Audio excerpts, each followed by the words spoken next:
we'll resume and continue. Welcome for those of you who haven't attended any of the previous sessions. There's a couple of new faces around the table. My name is Matthew Birkinshaw. One of the inspectors appointed by Secretary to hold the examination. This morning we talked about Greenbelt and Greenbelt methodology. This afternoon we're moving on to talk about the site selection methodology. Most of you have been here for previous sessions, but for those who haven't, really this session will be looking at the actual methodology. It's not my role to discuss or assess mission sites. Naturally, with this type of topic, the mission sites will sometimes come into discussion where somebody's trying to emphasise a point or make a point about the methodology. But if we can avoid getting into detailed debate about mission sites, instead, my role is to assess the soundness of the plan and the sites in the plan, so not the sites that haven't been selected. Because there are some new bases around the table, what we'll do, let's do a repetition each time. We'll go around the table very briefly, and if everybody would just introduce themselves, let me know who you are, and if you're acting on behalf of a particular client or landowner or remote or local residents group, I'd much appreciate it, please. Yes, Paul Shea-Redding, Queen's Council, Eton Ford Council. Steve Holm, Head of Planning at the Council. Ellen Gilbert, Principal Planning Officer at the Council. Simon Slatford from Litchfield, representing Berkeley Homes. James Marici, QC, representing Berkeley Homes. Gregory Jones, QC, instructed by Television, representing Cooper Estates. Catherine Miles from Vision, representing Cooper Estates. Colin Smith, representing Leander Homes. Philip Russell-Vick from M Plan, representing David Murray Cox from Turley, representing Bellway.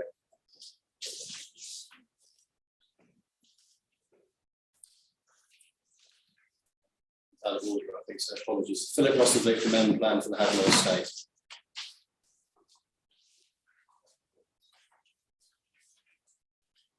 Roberts from Cranbrook for the Hadlow Estate.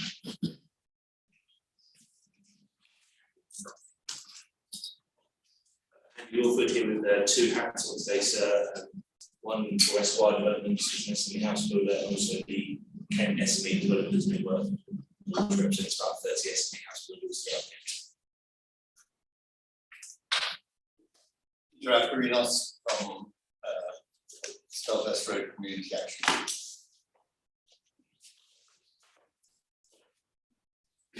Julie Davis, CPRE Kent, the Countryside Charity. Lucy Skinner, Phase 2 Planning on behalf of Roscommon Strategic. Elizabeth Strand, still on Sturgis Road.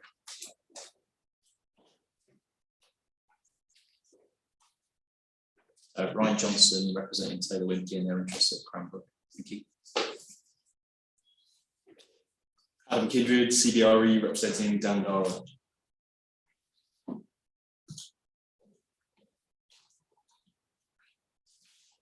Judith Ashton, representing River and Persimmon Fall End, east of Paddock Wood. Jane Piper from Barton Moor, representing Westminster, northwest of Paddock. Lee Preble, individual. Douglas Bond, Wolfbond Planning on behalf of Castlefield Developments Limited. Chris Huff, Sigma Planning on behalf of Riding Homes. Troy Leeds, Charter Town Planner, Managing Director of Troy Planning and Design, here on behalf of Paddock Wood Town Council. Stuart Gledhill, Chair of South Cable. James Neal, I represent South Cable.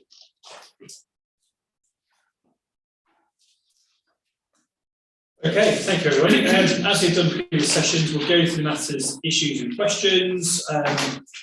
Also kick things off and get things going by some questions of the council, and then open it up to discussion with other participants. Again, if people could try and stick to the representations and points that they've made, that would be greatly appreciated. And if we get to the end or during, if people have made representations and want to make points, that we haven't talked about, again, please do let me know. It's obviously an opportunity for people to put their points across and make their representation. So if you want to say something that we haven't necessarily covered, please shout up. Some of these topics, as we move forward, obviously we sort of delve into different topics as we go through. So obviously on the spatial strategy day, we talked about some of this. This morning, we're looking at the green belt, we've talked about some of this. But just by way of sort of introduction to this topic, I think it'd be useful if the council could just start by sort of setting the scene and just talking me through how the different sites were considered for inclusion as allocations. So what process did the council go through? What were some of the things they looked at, and what were the sort of key evidence base documents that they used for allocating sites? Thank you. Well, the council's response is set out in our hearing statement. So question 1 is which deals with how sites were selected and the process followed. And basically, it's a very robust and thorough assessment process we follow. All sites assessed have been visited by at least 2 officers, specialist officers as necessary. We also did a lot of desk-based information, so looking at constraints of sites. We've also got a very wide-ranging and detailed evidence base, so landscape sensitivity studies, green belt reports, reports specifically relating to the AONB, housing needs reports, so a full suite which are listed and detailed and referred to as necessary in our hearing statement.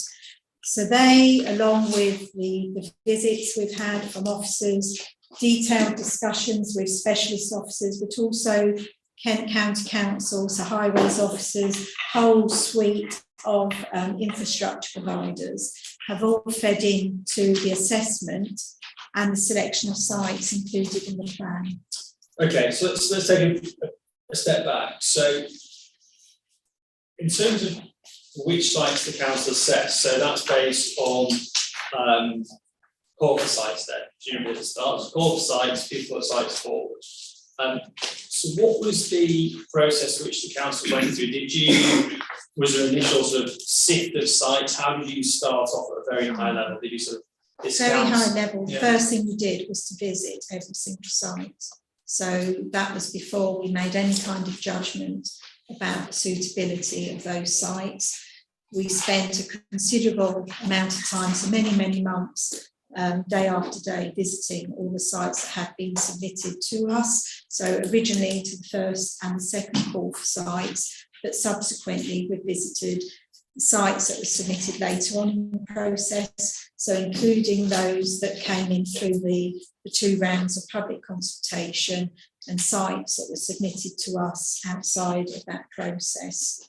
So we visited the sites, as I say, we had a database or iPad that we took out on site where we took detailed notes of site characteristics, sort of relationship to the settlement, whether there were footways available, that kind of thing, to help inform our future assessments of those sites. We also did desk-based work, so looking at the GIS layers on our GIS system, site constraints, discussing sites. We had internal officer panels, so made up of not just officers from the planning policy team, but colleagues from development management, and Kent Highways were involved with those as well as the specialist officers, so conservation and urban design, and landscape and biodiversity officer, for example. And we went through those, and then of course into the process fed the findings of the evidence-based documents, where sites were coming forward, being promoted through development management and pre-apps. We had the knowledge and the experience of having that information available as well. And of course, ongoing discussions with the site promoters and developers themselves that all fed into that. So it has been a very robust assessment. There aren't any site sort of outcomes that have been down to a single person in the council. It's been, as I say, this robust assessment of input from all the key people that you would expect to inform those judgments about sites. So just talking through the initial sort of sieving of sites then, obviously councils get presented with a wide range of sites across a borough or district. So was there some sort of initial sieving to sort of filter out sites that had some sort of constraint which would sort of preclude them from even any further assessment? No, not at the very beginning. The first point was we visited all sites regardless of where they were. Okay. So in terms of size, location, and the constraints such as green belt A and B. So our very first, we tried to keep our mind open in order to try and robustly assess the sites. We and this is where I say in the Sheila report that we took a policy off. By saying policy off, we tried to just keep open-minded about all sites that we were assessing. So there wasn't an initial filtering until slightly later on. And that included all the remote sites. We visited every single site. Okay. So when you got to that sort of filtering, I think within the Sheila document you refer to stage 1, sort of site assessments and filtering of sites. Just talk me through some of the sort of the headline issues at that very initial stage of filtering out sites. What sites were filtered out and why? What was well, we list the kind of sites in our, I've got them listed in the paper somewhere, but essentially it was sites where it was really obvious that there was a significant concern with the site. For example, a small isolated site in the middle of the countryside, sites that were landlocked and appeared to have, accessibility issues with them, sites that had significant landscape or heritage concern, and in some instances topography. And with those, we, as we say in the Sheila, we did consider the effects of developing sites and whether or not it was possible to mitigate. So address, if we were concerned about a site, we took time to consider whether, well, there is an access problem with this site, for example, but can it be overcome? So the sites that were sort of filtered out under that first stage, if I can call them that, were the ones that it was clear there was a real big issue with them. So everything else went through to the more detailed assessment stages of the process. Okay, well, just take stock there. Anybody want to come in at this stage? Just on first, so this initial sort of process, Mr.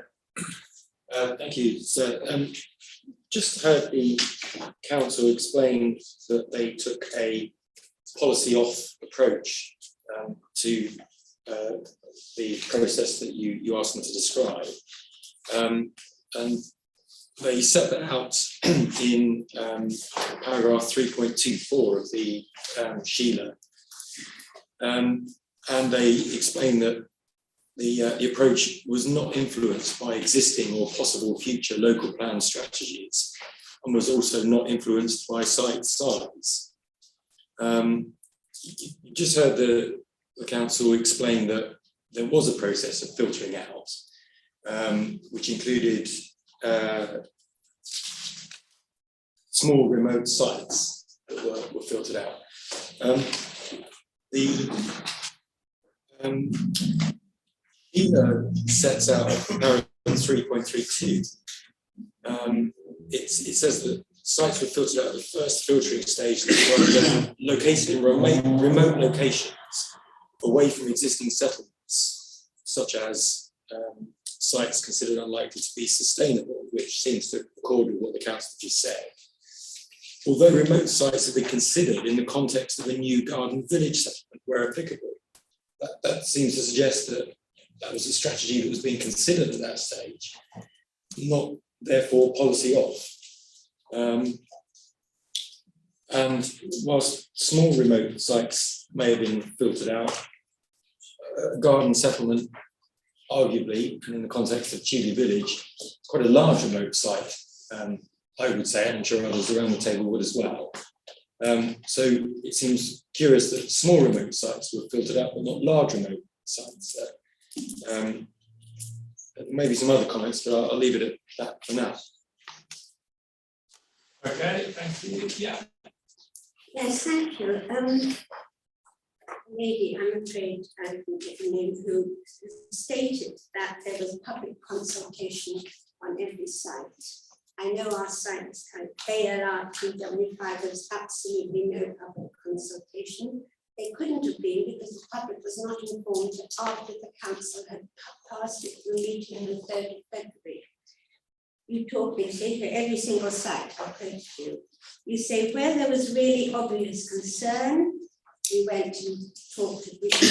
Where there were accessibility issues, we went to interest. Where there were landscape concerns. There are all those things on this site, and not one member of the public was concerned with that site, knew about it. After we passed it in the meeting of the 3rd of February. So I do object to saying there's public consultation on this site, because there simply wasn't. Thank you. Thank you. Was just handed a note from one of the representatives from Paddock Wood Town Council just to say that there wasn't an inclusion of local councils or residents to get a good picture of the local issues relating to the sites. I think we heard there was a engagement with the landowners, but there was no engagement with, for instance, the town council about potential sites. One of my points. Second point is we set out in our hearing statement is we think there's a lack of measurable evidence within the stage 1 site assessments, the initial consideration by the council. For instance, they talk about locations in remote locations away from existing settlements. What's the definition of a remote location away from existing settlements? They say it's not well related to a settlement. What's the definition of being well related to a settlement or not? Also, the council, we understand, screened out any site that was clearly unlikely to provide less than 10 residential units. And looking back at the council's housing delivery, about 36% of all the borough's completions between 2006 and 2019 were on schemes of 9 dwellings or less. So it seems that they have screened out a really important potential supply of housing right at the start of the Sheila process. Also, they looked at landscape. Was the landscape that they looked at informed by the landscape evidence base? Same goes for heritage. What was the heritage evidence base that the officers used to inform their assessments? And it talks about there's a substantial concern that development of the site would tend to cause the coalescence of settlements. So how is this assessment measured in terms of Paddock Wood and Capel in terms of Five Oak Green and Paddock Wood? So presumably those sites would have been looked at on that basis. So why wouldn't those sites been rejected at the very start? And finally, we note that the sites that are in flood risk zones 2 and 3 aren't referred to in the council's initial consideration. So we would have assumed that the council would have looked at as part of its sequential testing for flood risk, which sites were in flood risk zone 1, 2, and 3, but that doesn't appear to be have looked at this stage in the process of the Sheila. Okay, gentlemen, just to your right. Thank you. 2 questions. One, was any account taken at that stage, that sifting stage, of the necessary infrastructure that would obviously have an impact on things like landscape? And secondly, was any account taken of the fact that the landscape assessment base for the borough is inconsistent? It's detailed for some parts of the borough, but not for Tudor Beach, for example.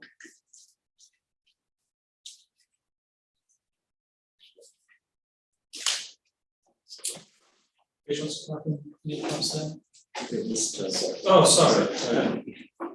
So Safe, Capable endorses what was said by, I think, I can't quite see his copy perhaps in the way, but what was said by Mr. Smith in respect of paragraph 3.23 of the SHLAR. 3.23, well, the paragraph 3.23, which says in respect of the first filtering stage, it says sites filtered out of the first filtering stage include sites located in remote locations away from settlements. Such sites are considered unlikely to be sustainable. This is the sentence we would like some clarity on.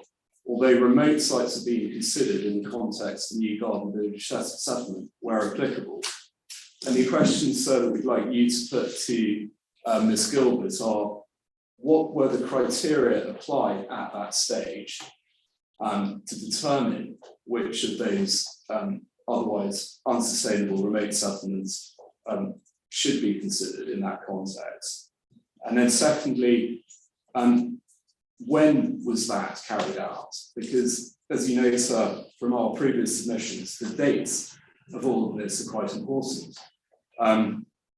We know, and we've heard at length throughout the last few days, we know that the key decision to move to a gardens village settlement in the Greenbelt took place at Regulation 18. So what we'd like some clarity, when was this filter process carried out? And how did that particular strategic change, i.e. change from garden village settlement out of the Greenbelt to one in the Greenbelt, how did that inform what seems to be, contrary to what was said by Ms. Gilbert, very much a policy-on approach taken at this stage, the so-called first filtering stage? Okay, thank you. There are a number of points I'd like to come back to there. In terms of the filtering of the remote sites, the reference in the Sheila methodology is to pick up that whilst we recognise there were sites, that remote sites that on their own were filtered out, as plan making progressed, and it's said in the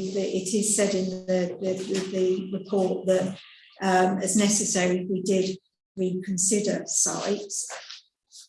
As plan making progressed, there were smaller sites, so around Chuley, for example, that were considered in terms of the context of providing that larger scale development, which, because of the scale, can be made to address sustainability issues that smaller standalone sites cannot address. So at that point, we had not gone down the route of the garden settlement. That's the important thing.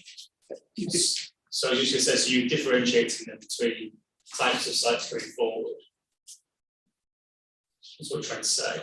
Is that right? So you're looking at what you were seeking to discount non-strategic sites then in that context. Yes, that's right. And so that's reflective of the MPPF that says where, and we discussed it yesterday or the day before, that the MPPF set out that when planning for large amounts of houses, new settlements, or indeed substantial growth to existing settlements can be a positive way of doing so. And we talked, again, in reference was made this morning to sites which are sustainable or can be made sustainable. And scale is important in that respect. So there is a justification, we felt, for that approach in relation to sites which could potentially be garden settlements.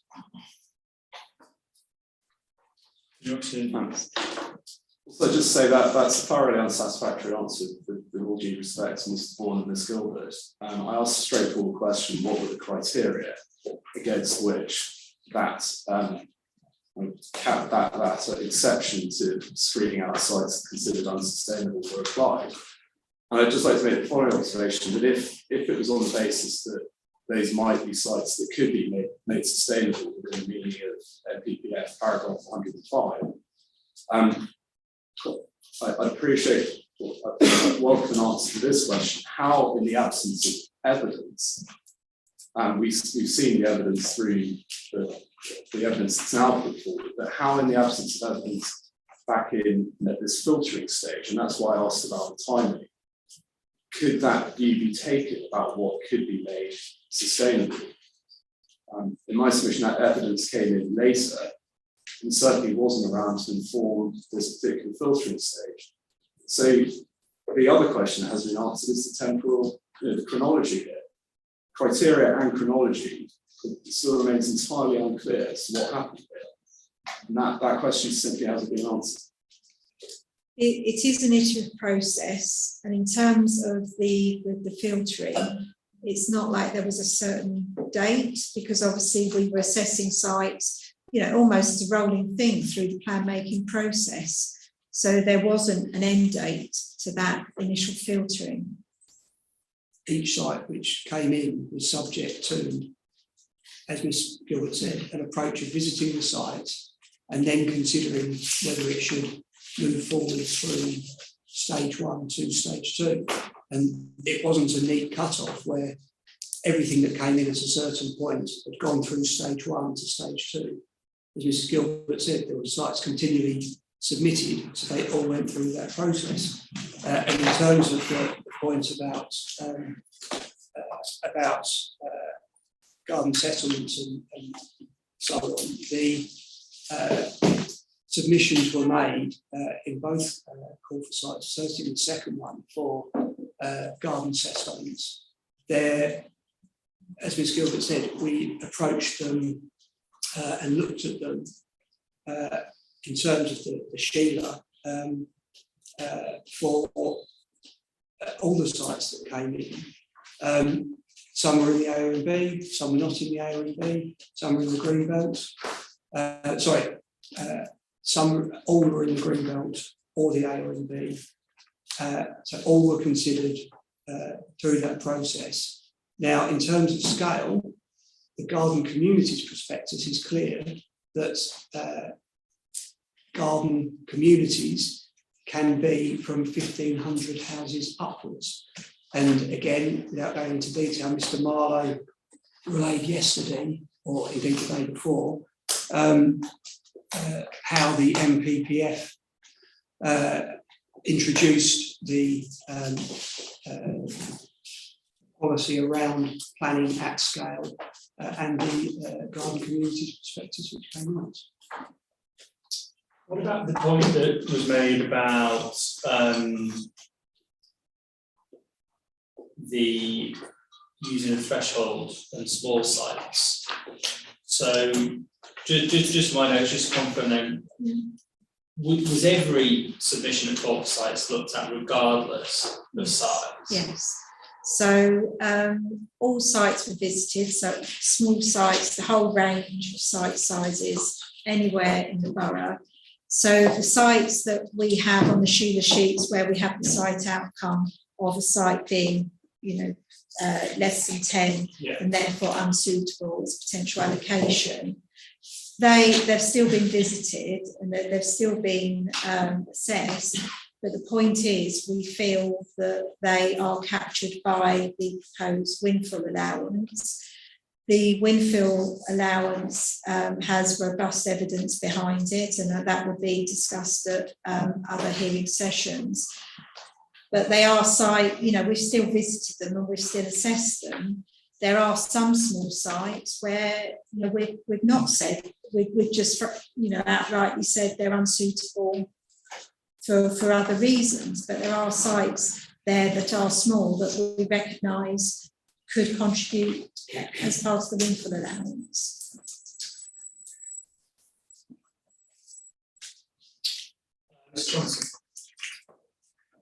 Yeah, just picking up this point about consistency and transparency, we've obviously got paragraph 11 of NPPF that has a presumption in favour of sustainable development.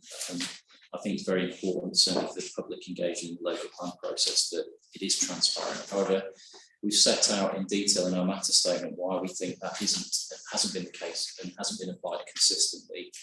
And I use the site selection process of Cranbrook as an example, really, to briefly illustrate this. If one examines the assessment of site options in Appendix J, which is page 317 of the essay, with other sites selected as suitable at table 54 of the essay, it's far from clear why better performing sites were discounted altogether.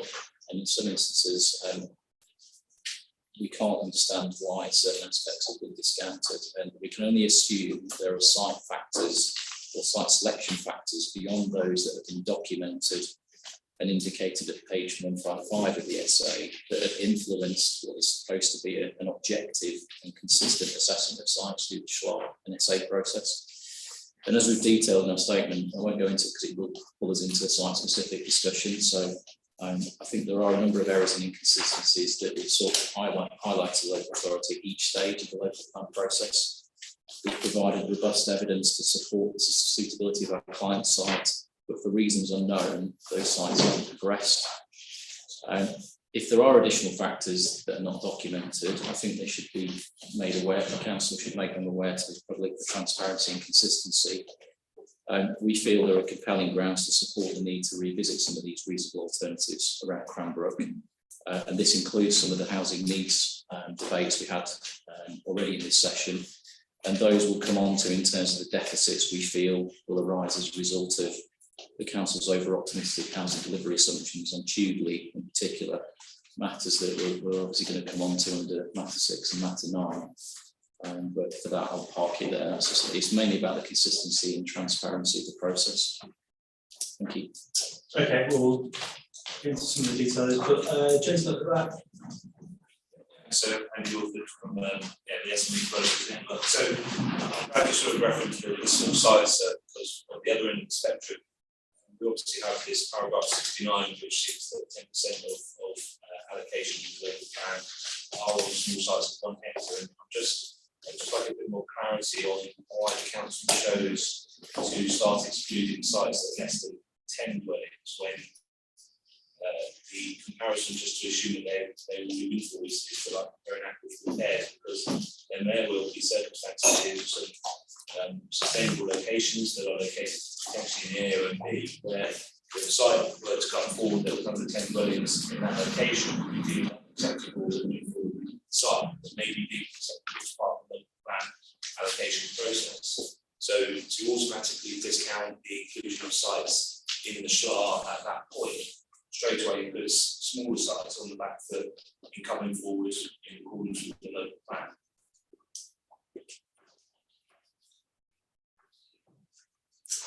Mr. Smith.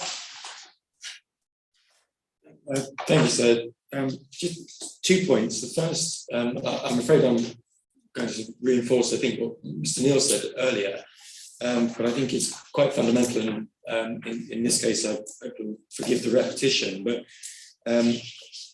the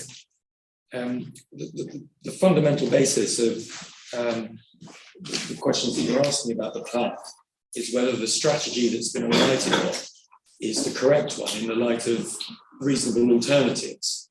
And it may be the case that having gone through the initial call for sites, some of the sites were unreasonable alternatives and some of them were reasonable. I think the point that Mr.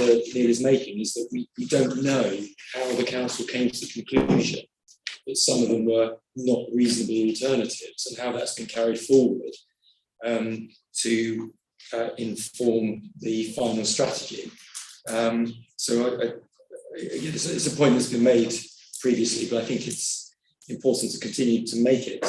And the second point, the sustainability appraisal sets out paragraph 8.1.4 that some of the sites initially filtered out may have subsequently been reassessed.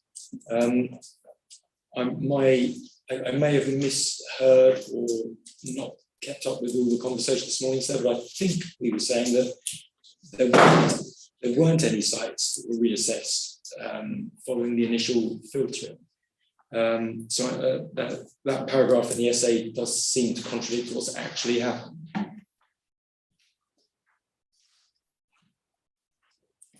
Mr. Jones. So thank you very much. I'm not going to repeat some of the overlapping points that came up earlier, but just refer to our matter 5 issue 1 on the methodology, which we set out at section 2 of our representations, and I won't repeat them, they go into details, but what is the consistent theme is the lack of consistency and transparency as to how the methodology is being conducted.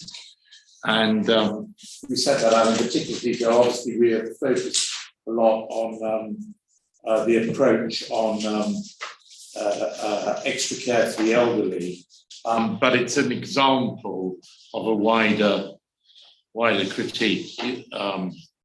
So that's the essential issue that we identify and support what Mr. Neal has already said. And Mr. Smith. You see council's views on the point that the gentleman at the back made there about the small sites. We've talked about this more in the context of, say, an urban area.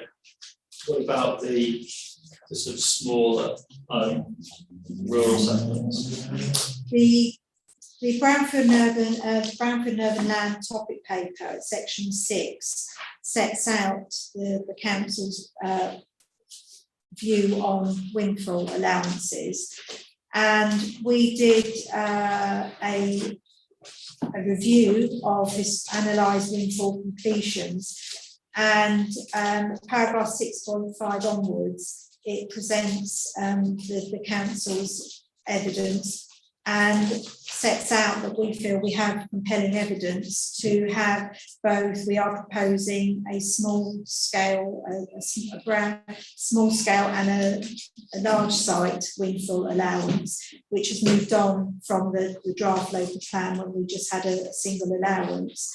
And that's followed a detailed analysis of the windfall completions. And the paper sets that out in detail that started the monitoring years 2006 to 7 and went through to the monitoring year 2018 to 19. And that really showed us that there was, we felt that the small sites would be a reliable source of development over the plan period. So that's our.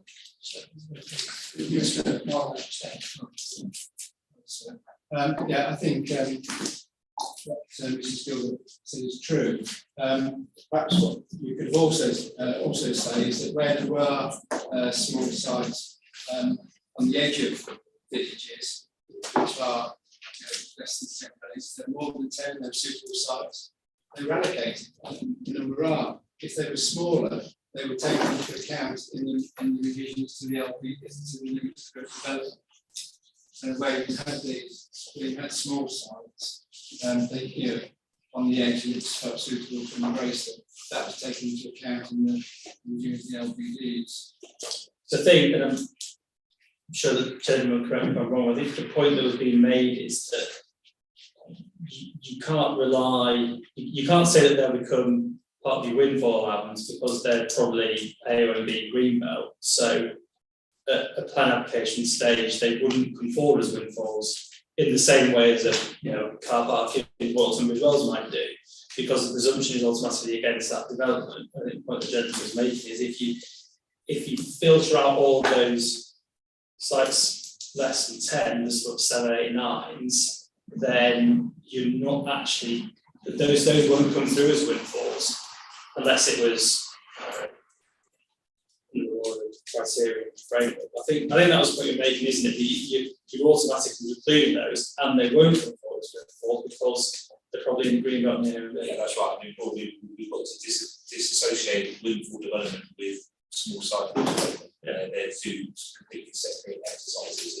That's why paragraph 69 is there. And whilst the Schlar exercise took away sites of less than 10, it all forms part of the same argument that these small sites are discounted at some point unfairly, if they aren't accepted as part of the local plan coming forward, then the whole role of paragraph 69 in SME delivering choice in the market is not going to be fulfilled. And so you see my representations on the 10% figure. With the less than 10 running is the very small end of the SME market.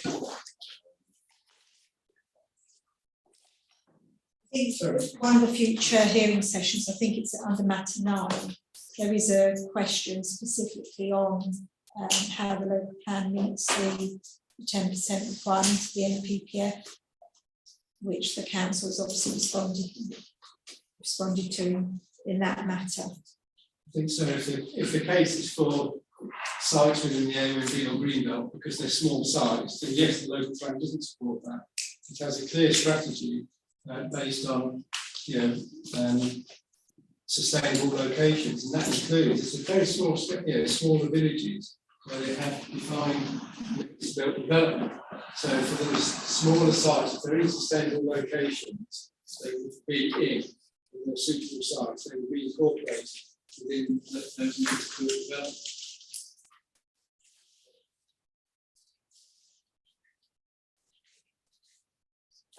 So were there any examples where that happened?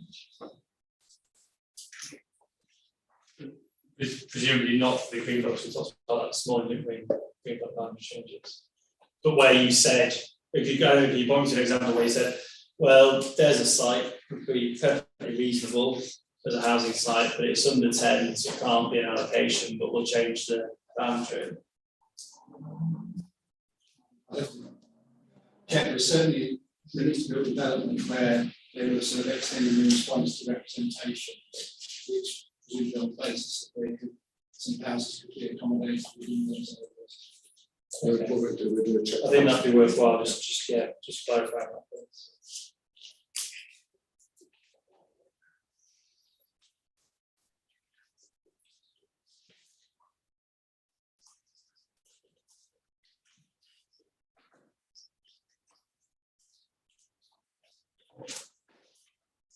Do you want to move this? I know people got their hands up. Do you want to sort of move this forward? There's a question on dwelling capacities and densities, which will sort of probably wrap up as part of this next question. But so you've done this stage, the initial stage 1, sitting of sites. So you've then got your sites that you're left with. What was the next step then? What did you do next with those sites that you have? Well, they are the sites where we had more detailed discussions with the infrastructure providers, for example, and Kent Highways. One of the key issues is obviously to ensure that if you're looking to allocate a site, that you can secure an appropriate and safe means of access to the site. So that was a big thing we needed to be sure about. We also, at that point, would look at the sites in more details against all the evidence base, so landscape character assessments, landscape sensitivity assessments, the initial, so stage 1 and stage 2 greenbelt studies, but also having regard to things like the conservation area appraisals and heritage assessments. And then as plan making progressed, we had more detailed evidence-based documents, so specifically to help inform our decisions about sites, so following the draft local plan stage. So the stage 2 was where we really drilled down to the suitability of those sites. We went through a time when, and we still do, where we get planning applications in and pre-apps. So our knowledge of those sites has went into far more detail with that second stage, looking at the evidence base and having those detailed discussions with the likes of Natural England, the Highwood AONB unit, that kind of thing. So did that occur before or after Reg 18? Before as well. So it's been ongoing throughout the plan making process.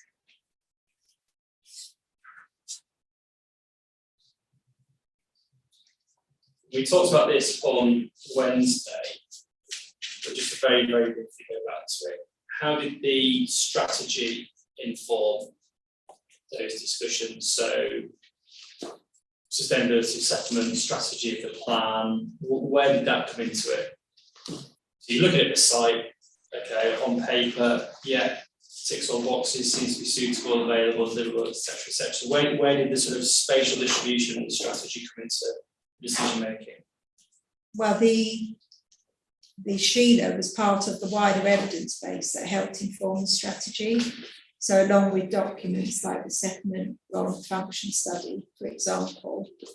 I don't know if Mr. Bourne wants to say something on that, but you know, when we've assessed the site, we were not necessarily taking on board this, you know, what is the strategy, you know, because the whole point of the Sheila process is to help inform that process. Alongside, so I would add that the sustainability appraisal and the other matters that we discussed previously, and ultimately that it was the consideration for various matters that led to the allocations. And in terms of the capacities and site areas, they were informing through detailed understanding of those sites, informed by the evidence base, informed by site visits, at times informed by information that had been provided with supported sites. Each one was considered on that basis. So this stage 2 was presumably this is from question 2 and 3 then, so this is the stage where how the council starts taking into account effects on landscape character, yes, road network, accessibility, etc. So just run me through, presumably you obviously would you consult internally with conservation officers, etc. Is that something you did, or how do you sort of take these things? Internal and external. So we're very fortunate this authority that we have a good team, we have specialist officers, not all authorities have that benefit of that. So we have conservation officers, tree officers, landscape officer, we have other colleagues corporately, so environmental health, for example, who all fed into that.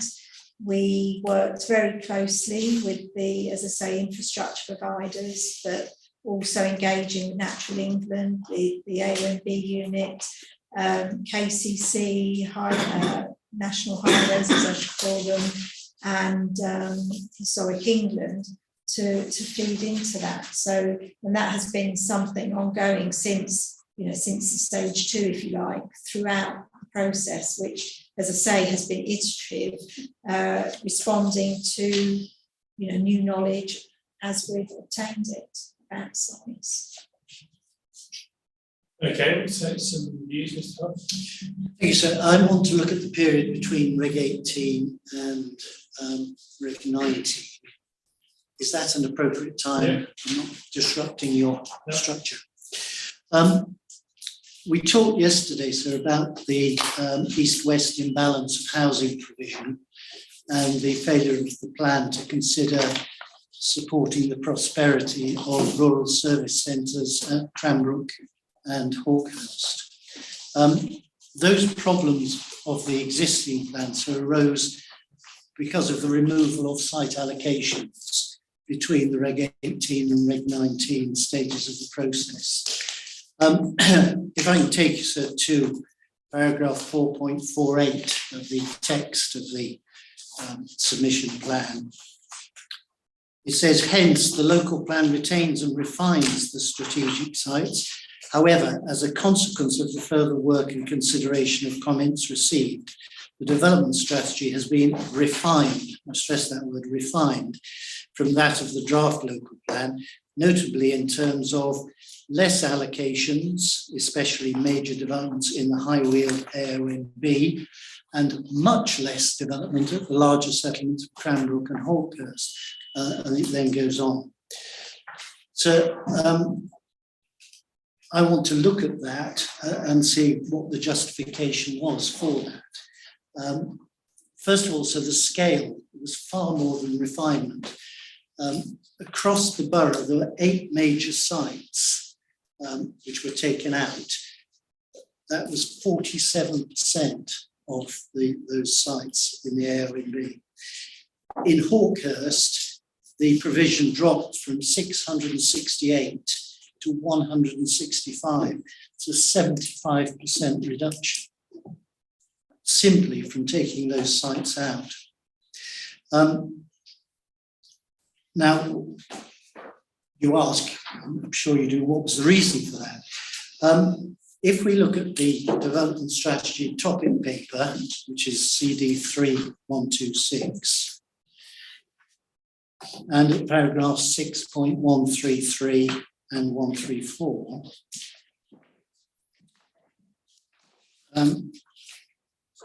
it's following comments received in response to draft proposals. A more rigorous appraisal of the larger sites considered was accepted as being warranted. And I think the question is, what was that more rigorous appraisal? How was that carried out? And was it a transparent process? What they did to support that, and we heard something about this yesterday, was that a landscape and visual assessment was commissioned from Hankinson Duckett. And if I can turn to that now, it's CD 3.96. 3.96A is the main part of the document.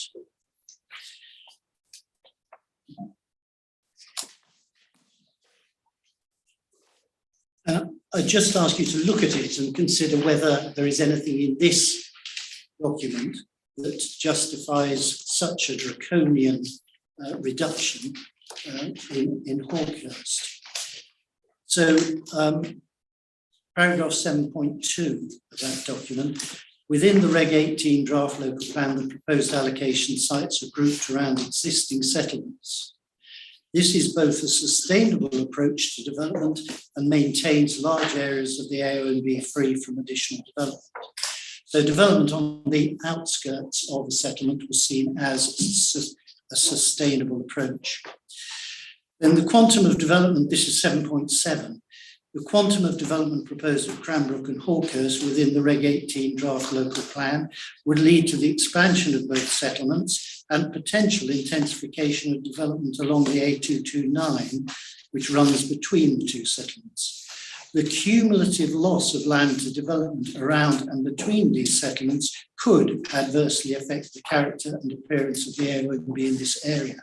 And then at 7.8, most importantly, the measures set out within this report would reduce the potential for cumulative effects through the proposed removal of one of the Cranbrook sites and the reduction in development with a further site at Cranbrook and 3 sites at Hawkhurst. The reduction in development would provide an increased open space provision within these sites. These measures would reduce the intensity of development along the A229 and would provide localised improvements to the AONB, which, if developed positively in more detail, could mitigate against the predicted cumulative effects. So that's the overall conclusion. It's not a get rid of all the sites in the AONB. It's if you treat them properly and sensitively, most of those sites that they're considering, which the council then threw out, could be retained. So there's clear advice. What I would say was a refinement approach. The council's approach was a draconian removal. So looking in terms of Hawkhurst particularly, and going back to 4.46 of the submission plan, the approach to Hawkhurst is set out there in 4.46, which says similar AONB constraints apply to Hawkhurst, which also has issues of traffic congestion and associated air quality in the centre. Now, I've dealt with the landscape point that the Hawkhurst sites weren't thrown out by the LDA, HEA, LDA. Looking at the other 2 points, highways and air quality, attached to the hearing statement, so that I submitted, I got it right on this one.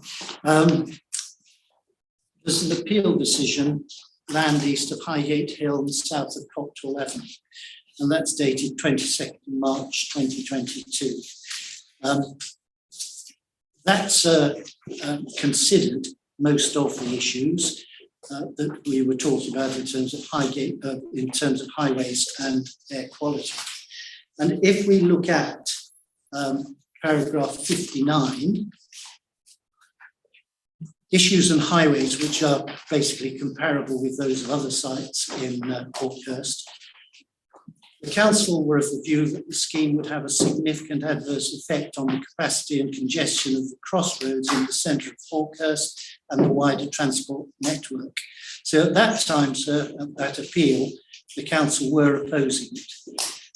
But since the application was refused, the appellant has undertaken further work in dialogue with Kent County Council. This has resulted in a scheme of mitigation, and there's no objection. Following this, and this is paragraph 60, the council has not defended its reason for refusal in this regard. So the council moved, in the context of that appeal, from an objection in highways to accepting it. Clearly, this was post their allocation, but it's a requirement to reappraise on the basis of that. Just covering air quality as well, that's covered at paragraphs 101, 102 of the inspector's decision, and it says that given all of this, I consider that the scheme will not have any unacceptable impacts on air quality. So basically, we never had a landscape issue in Hawkhurst. We don't have a highways issue now, and we don't have an air quality issue now. Why that is reflected and wasn't reflected in the methodology and the assessment of sites, I don't know. There was no transparency in the judgments that were made internally that reached those decisions. There was no justification for that scale of reduction in site allocations at Hawkhurst and Cranbrook. And also importantly, so there was no consideration of the effect that such very limited growth would have on the functions of these important rural service centres. I think that makes the plan unsound as a result. Please. Yeah, just following on from that point, similar point I was going to make, but just the second part of that for me is, so we've just heard the local authority have taken out sites from Cranbrook and Hawkhurst, but are focusing on Cranbrook, which is one of the most sustainable settlements outside of Southborough and Padderwood. The question for me is, did the council, having taken that growth away from Cranbrook, did they then revisit the reasonable alternative site list to see how much of that could be put back, given it's such an important settlement? And if not, why not? That is my question, particularly given we've heard there's an acute housing need, particularly for affordable. Thank you. Yeah, thanks. Again, it's this period between the Reg 18 and Reg 19, which is really sort of critical approach in site selection methodology. And you've heard some of the evidence that's been put forward for Hawkhurst and Cranbrook, and you'll see so in my representations for the Reg 19 on page 9. I list out a schedule of the small sites that have subsequently were Regulation 18 allocations we heard here today have been subject to a detailed stage 2 assessment, and then were all subsequently removed from Regulation 19 with various plan applications and were being reviewed. So what we have now serving, particularly Cranbrook and Sissinghurst, is at least 405 dwellings approved, all given to volume national house builders, and we've got at least 5 sites totaling 155 dwellings, all being brought forward by SMEs that have all been refused, but were all Regulation 18 allocations. And when you look at the evidence base, and when you're trying to search for why sites were removed from the regulation 19, and particularly small sites, all you see so is reference to major AONB release for sites such as Cranbrook and Sissinghurst. Where is the assessment of non-major sites in the AONB? So the council could point me to that particular piece of evidence base. That would be welcome.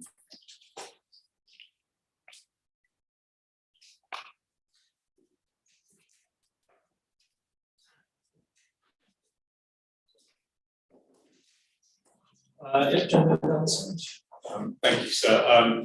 It's James Marie, QC Green Barclay Homes. So as you know, we are the promoters of site ALCRS3, which is Turndon Farm in Cranbrook. And so again, I'm going to focus on the regulation 18 and 19 stage and AOB issues, because that's what affects us. And so I come at this from the perspective that our site, as you all know, was called in by the Secretary of State, and we had I think a 5-week inquiry in the autumn, for which the result is awaited. But one of the topics that was debated extensively at the inquiry was the issue of site selection. The reason being, of course, that one of the tests we have to satisfy is paragraph 177B of the NPF that looks at alternatives for major developments in the AONB. We support the council's view that the process that they undertook was comprehensive, extensive and robust. That was examined at the inquiry. And so one of the things that we've given you attached to our hearing statement for this matter is an extract from the closing speech that I made. And in particular, if I draw your attention to paragraphs 135 to 137, that was my attempt to summarise in 3 paragraphs the process that was undertaken by the council and the extensive nature of it. But one key thing, which we've already heard about from others, is that between Regulation 18 and Regulation 19, a number of major development sites were removed from the plan. And the reason for that was, of course, we say quite clearly, because of the results of the Hackerson and Duckett assessment, the LVIA. And so as you will know, that LVIA was specifically requested by Natural England to look at all of the major development sites. And not surprisingly, the council's taken allocation in the AONB very, very seriously and looked at it very, very hard. So, sir, I would say to you, when you look at the removal of sites, so obviously one has to look at the HDA report as a whole, not just the overarching report. There are specific chapters on each of the towns, including Cranbrook and Hawkhurst. But when one looks at the whole process overall, this was a landscape-led approach. Hackerson and Duckett's report was really important to what came out. And the fact that sites came out between 18 and 19 doesn't make the plan unsound, as some people suggested. I would suggest it just shows how detailed and careful was the consideration of the council, that they were prepared to remove sites when the landscape analysis didn't fully add up for those sites. And I would just make 2 short further points. One is that Hackerson Duckett report also included into the matters we're probably going to cover in question 2 as well, which is about how much development should go on each of those sites, because there were recommendations made on the major development sites, certainly, about what should go on the landscape. Landscape there would need to be. And then, so just finally, on this issue of alternatives and site selection, certainly there was some discussion at the inquiry about the rejection of smaller sites as an alternative. Why you reject small sites. And obviously the discussion focused on all kinds of things, but one thing that did come up, and is a very important point, was obviously there are deliverability issues about affordable housing for smaller sites, sure, and there are also issues about the scale of mitigation that you require when you're going for smaller sites, particularly in the AONB, whereas for the large site, one has the possibility of extensive landscaping enhancement. So those are the points I'd like to. Okay, I hand over to the councillor to come back on any of the points. I don't want to get dragged into the comparing emission sites, but just in terms of just the principle of the process and methodology that the council follow. Just a couple of points were raised around the stage and the reason why certain sites cannot be made their way through to and the second one that was raised about what did you do then? Was it a go back and revisit, look at regional alternatives? I won't address, Mr. Hoss did a very expert emission site presentation, but the fact of the matter is that we consulted on many sites at the draft local plan stage, and a lot of the feedback was around the scale of development in the AMB. We looked at that again, and it's been said, acknowledge they are service centres. They still have quite a significant amount of development in them for small settlements. We did use the LVIA information, but we also looked at the cumulative impacts, and bear in mind that Natural England's position, and that's the AMB unit, as opposed to major developments. We looked at those again, and they were the focus of the sites that were removed because they had to meet the exceptional circumstances test, and that many were removed. Where small sites were removed, it was for very site-specific reasons. But overall, we looked to reduce the impact of development on the AOMB. You will see from the sustainability appraisal the cumulative impact at the pre-submission stage is better than it was at the draft, and therefore we looked at those sites that were more marginal, and those were the ones that were removed, marginal in terms of their original presentation. In terms of the strategy, as Mrs. Gilbert has said, we looked essentially at the sites in the context of the results of the sustainability appraisal, which clearly built in considerations of accessibility, service availability, and the like, and air quality, and highways issues, and took a judgment on those sites in the context of the respective policies. It's essentially, and that's to an extent, you don't see, as I said earlier, you don't rely specifically on a proportion. It comes down to the suitability of sites, but generally those sites are really a reflection of the hierarchy, but it's not precise because it came down to the consideration of individual sites as assessed through Mr. Gilbert and the team, and with input from the SA.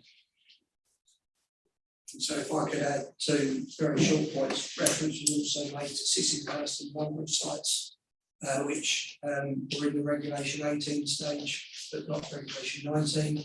They relate particularly to inability to gain safe vehicular access that was established in further work at that point, and then the results and effect that would have on the settlement form, and the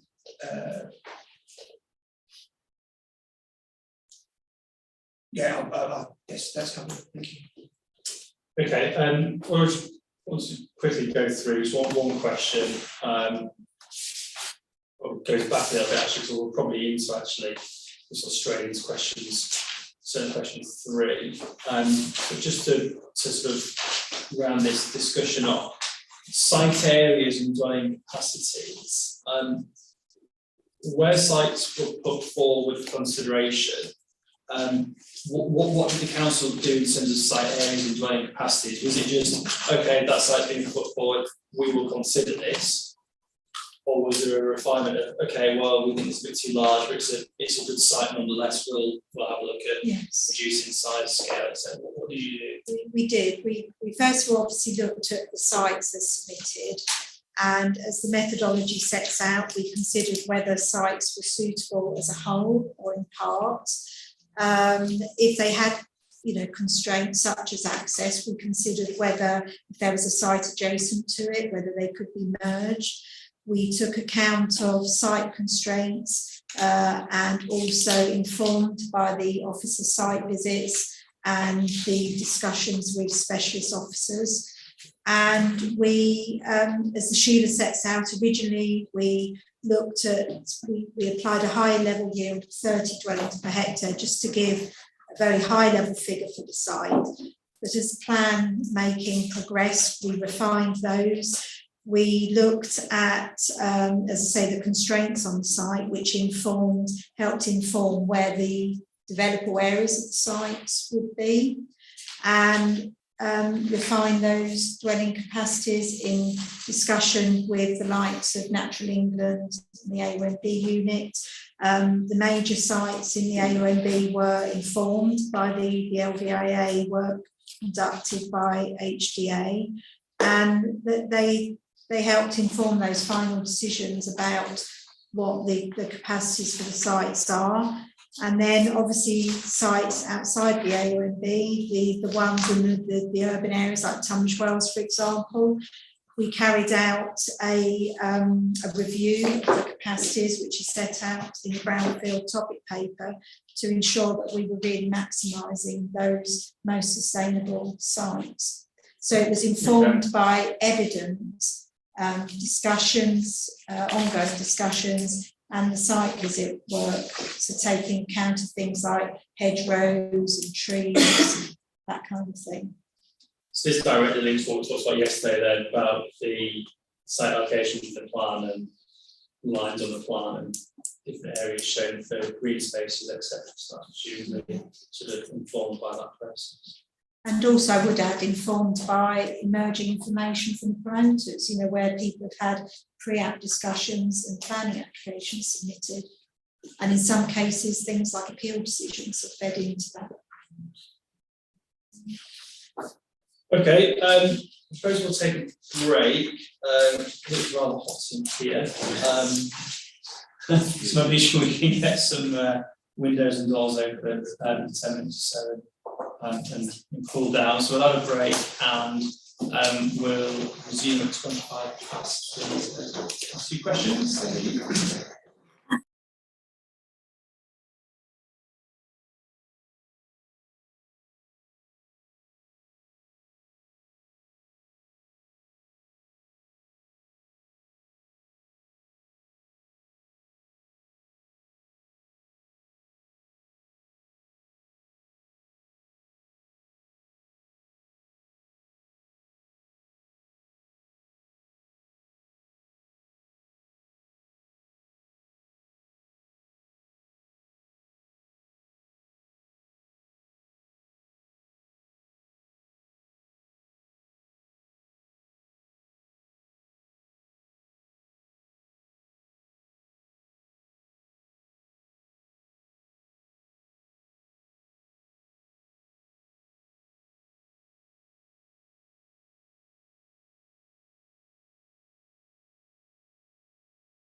Must be somebody you said. No, they're all coming back, I can.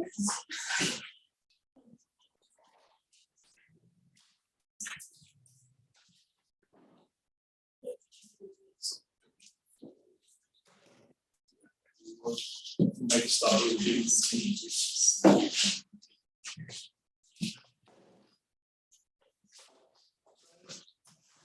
Question 3 really in MI2s was around how the council considered the various land use planning constraints really, and I wouldn't get drawn too much into the detail of the, especially for obviously the allocated sites. Again, we've got set days on these. So I didn't have any further questions having read the statements, but happy to hear representations for those who did at this stage. Yeah, sorry, sir, thank you. I just still don't think the question of where the council pointed the evidence base, where it understood where it went from the 2018 to 2019, bar assessments, as well as regulation team, where in the evidence base we can find site selection methodology where it assesses the sites, it ranks 1 to whatever in each location. The response you got was more related to the spatial strategy as to why certain assessments were reduced in counting numbers overall, not then how the council took that additional exercise to understand which sites in those locations were to then meet those numbers. So just it's really important because that is the real missing link between what happens at the Reg 18 to the Reg 19 stage and the sites will now be asked. Just say that again, sorry, because the car drove past the wrong road. It's the missing link, this evidence base, this ranking of sites. So we've already picked up on Appendix J, just has a list. There is no positive assessment. You heard Mr. Horn say that, well, at some point, sites were assessed a bit further into SHLA and for reasons such as highways and access, that there was a change, but there's no, it's not written down anymore. Where can we see the work the council did, which fundamentally changed SHLA sites from being suitable, valuable, achievable to not suitable? It's not there. I'm trying to get an answer from council. The council said that was through the iteration of the different SHLA documents. Yes. Yeah. No. All the SHLA did was change the assessment. It doesn't then justify why that change occurred. There's no evidence base that then underpins that SHLA change. It's just they come out with a new version of it, which suits their new strategy fundamentally. Okay, I think we heard about that in the various different documents that were produced along the way to follow that. Gentleman to your left. Yes, I'm not sure if this is the appropriate moment, but I can't see anywhere that says. Most of what's been talked about is the spatial location of sites, the reasons that we chose and so on. But we know there's uncertainties, and we know that the council included a buffer because of the possibility of oil that was funded delivery. I'm concerned about the possibility of over delivery and unjustified releases from the greenbelt because basically no delivery of sites might occur. That would result in loss of greenbelt. In some cases, it would be contrary to the NPPF, and that land might also have other more valuable purposes that would simply be released and put on the market when there's no clear need. The planning process has a mechanism to avoid this by actually delaying the release of protected lands into the built development until subsequent reviews of the plan. Now, I don't, although I've mentioned this before, I don't see any appetite from the council for safeguarding land, but not releasing it, so that it can later be put to best use. And one of the sites we're going to discuss, I would want to be able to advocate the non-release of the land, certainly at this stage, so that a better use of the land might be assessed. But is that going to be a possible thing to argue, or is the line closed to later release of sites into the built development? I think, well, as we get onto the site allocation days, then yes, if you make representations, you can put points across. We did talk on Wednesday and yesterday, didn't we, about safeguarded land and numbers and possibility of that approach. So I don't think the council actually made any comment on that. Yeah, so the council, we talked about one site, didn't we? The Cranbrook house that may or may not be safeguarded depending on how you read the plan. But no, the council wasn't proposing any safeguarding land for residential purposes at this stage. So I think my understanding of the question was slightly different. It was I think the gentlemen's arguing that we should not release now, but only release it if and when it was necessary. And I think the point is we are obliged to plan for the whole plan period. We obviously have a housing need, we have a lack of 5-year housing supply at the moment, and we need to provide a framework through the local plan that gives a degree of certainty for investment as to what's likely to be allowed and what isn't. So I don't think, well, we don't know exactly what will happen in terms of the trajectory. We've got a good idea, but I think it would be too remiss and not in line with government policy in terms of planning for a reasonable plan period to hold sites back at the moment. The safeguarding land out of that.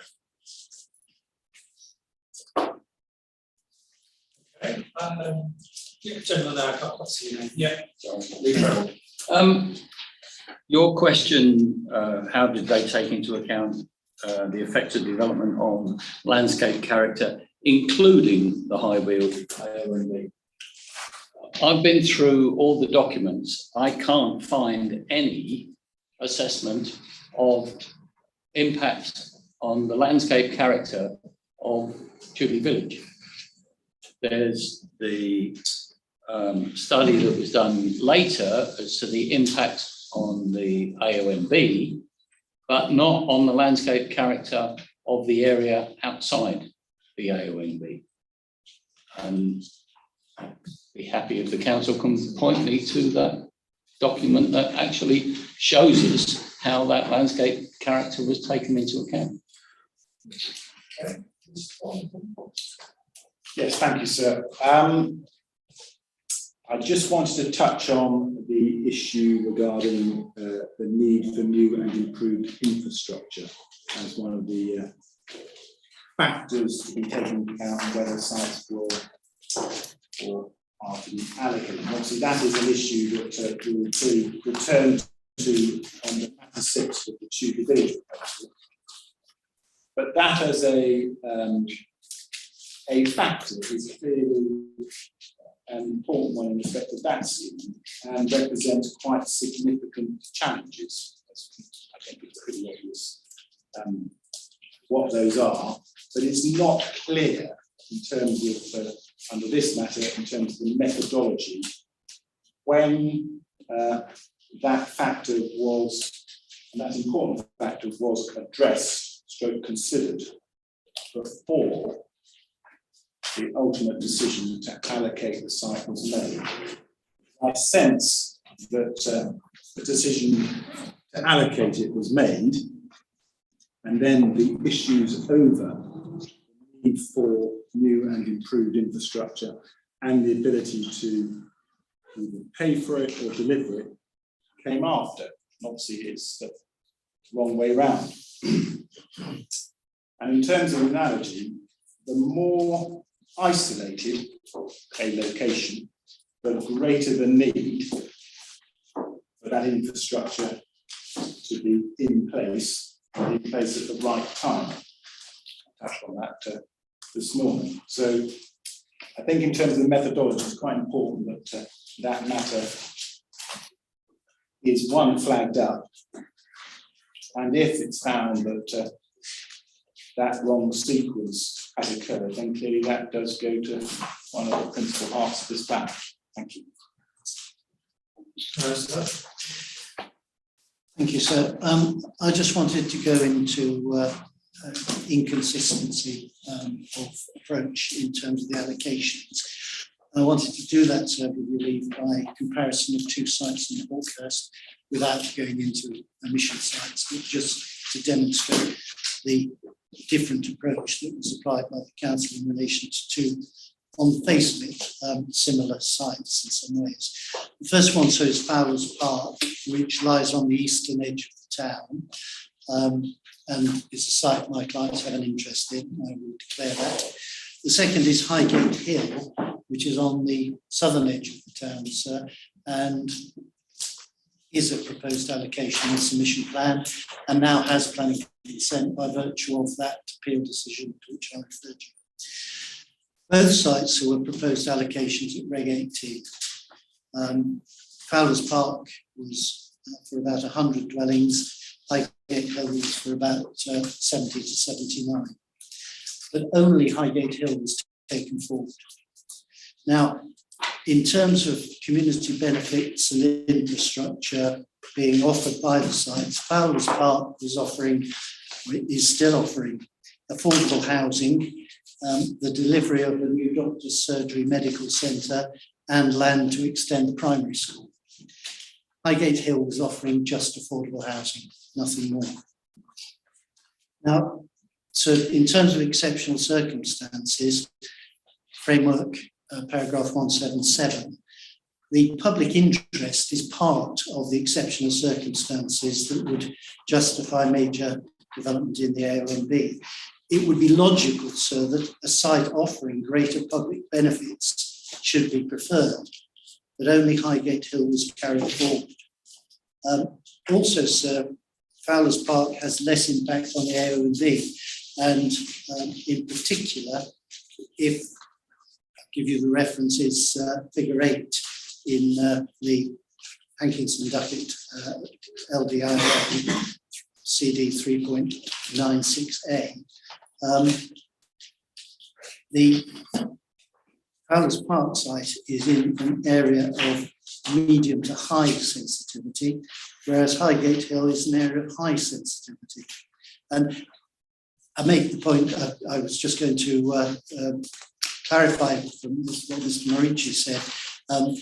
We don't object to the HDA report, because in fact it supports Fowler's Park. It was the fact that the council didn't follow its advice is the point. So in terms of the conclusion on the Fowler's Park site in the HDA LDIA, it is just to stay there. Without going through it, so we've heard quite a lot of this. Is it not just come down to the professional judgment of officers when considering a settlement such as Hawkhurst? Councils sought to propose allocations there. Some sites will be allocated, other sites won't be allocated. And within that, we've heard the process that the council has been through, and there will inevitably be judgments in that process, as part of that process, especially where there's cumulative impacts. I think it goes beyond that, sir, because I think they have to follow guidelines, and I think they have to then explain their judgment. And in this case, again, I don't want to be too particular, but it was explained to me what the reason was because of the HDA report. That's what officers told me was why that decision was made. I looked at the HDA report and it said nothing of the sort. It said the opposite. And that was the conclusion I was about to read. It said this site was good. So why, when you've got a site which has got a better landscape situation in terms of the HDA report and is offering more community benefits, do you not have to explain your judgment? Can you just leave it to, oh, it's officer's judgment? From my side of the fence, you can't. Thank you, sir. What we heard from the council was that the process that they undertook in terms of assessing landscape as part of this process for areas that weren't the two strategic sites. There was Paddock Wood was looked at in terms of the landscape sensitivity assessment, and it looked at 3 different scenarios: a small development scenario, a medium, and a large scenario. And under each of those, the vast majority of the parcels that were looked at were either high sensitivity or medium to high sensitivity. And under the large development scenario, the entirety of the parcels around Paddock Wood were assessed as high. And that study is really clear that this is not, it's not an LVIA. An LVIA is required going forward. So for all the other sites, apart from the strategic sites where the majority of the growth is, I understand there's an LVIA that was undertaken by the council, but for the areas where the vast majority of growth is located, there's no LVIA. Another point that we set out in our representations is about heritage, and it's still unclear to us as to how heritage was assessed as part of the site assessment process. We refer to Historic England's guidance on the need for heritage impact assessments. Don't believe the council undertook that. Most of the local plan examinations I've been involved in, inspectors have required an HIA of the proposed allocations to really look in close detail as to what the impact on any heritage assets would be as a result of those developments. I assume we're going to cover flood risk under your other question. Thank you, sir. I'm not going to repeat what has been said by Mr. Prevalent and Mr. Hayes in respect to landscape character. Just to re-emphasise, in our submission, it hasn't been explained clearly from the council why it was disproportionate to, or would be disproportionate to carry out an LVIA for to recall we had some social access, so I'm not going to repeat everything that we said there, but we've had no explanation as to why it would be disproportionate. It simply wouldn't be. You'll see, and just to reiterate what was said, there is nowhere, and you can look on page, electronic page 104, 105 of the site assessment sheets for Cape Parish for the QD water site. The landscape impact, separate to greenbelts, etc., has not been considered. And we just ask you to take a look at that. We'll come back to that in matter 6. So there are a number of other questions you've asked in question 3, and I don't know if you want me to address you on those, but we've set out our concerns in our paper in terms of what we haven't already discussed. We do have a significant point to make about best and most versatile agricultural land, and again, we don't see a proper analysis of that in the sheet. So methodologically, I'd like to understand where that factor and how that factor is taken into account across the methodology for SHAR. And there are other points, but I'm not sure if you want to come back. Okay, let's just say council's response on the landscape first, and then. Okay, thank you. Just make a couple of points.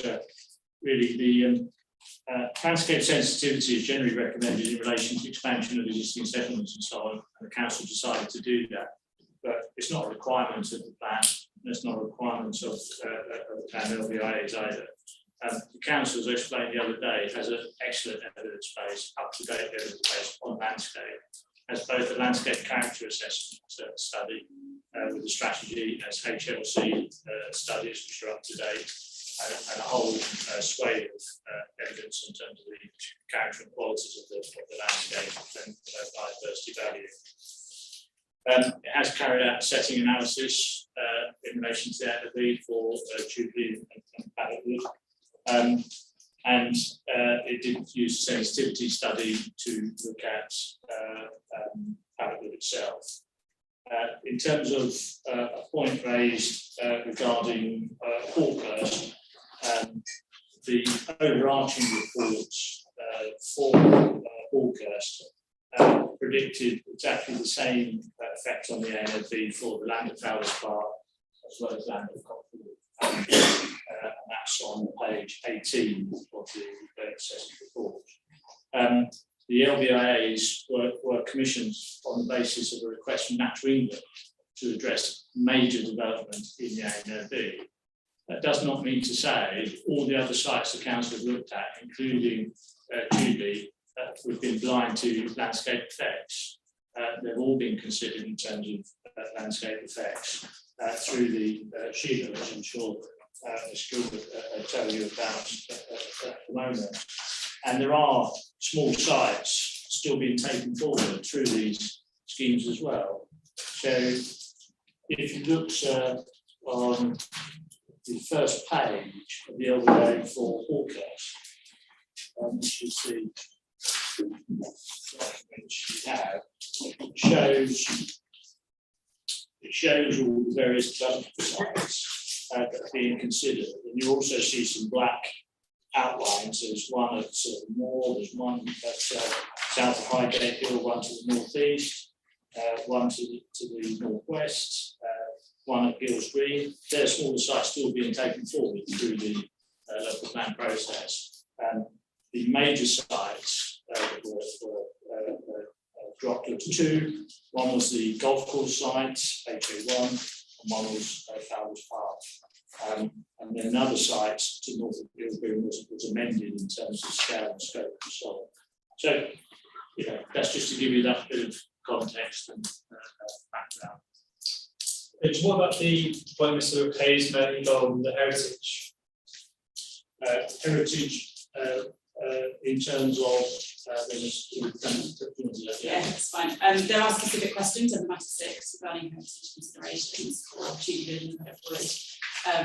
But in summary, through the comprehensive master planning, both sides and using the open space on heritage that we have. So we have the historic environment review, which is taken on board by DLA and the master planning Wood, along with our farm service assessment guidance.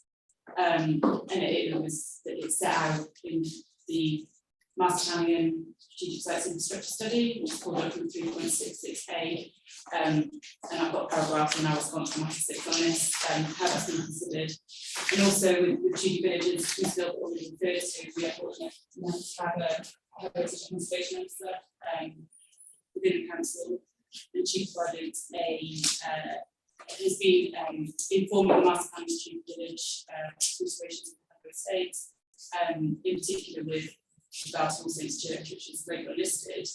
And we refer to respect to the statement of ground with Historic England, which comments on the discussions that we had in our approach to policy, which they agree is satisfactory.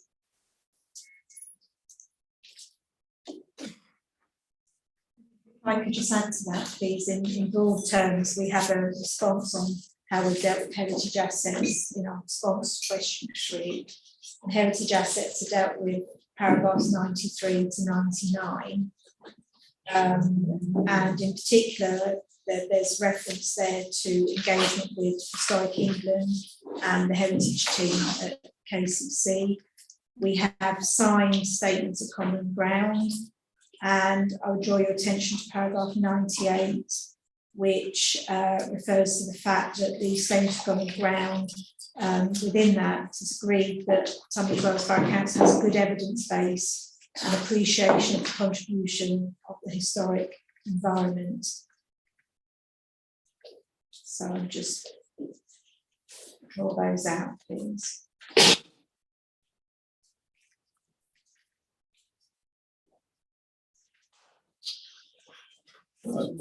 So I'll just draw out 3 short points from the discussion that's been since the break. I mean, so first of all, as you've heard, see, there has been a fair amount of focus today on the HDA LVIA analysis, which is obviously relevant to the major development sites that are allocated in the draft plan.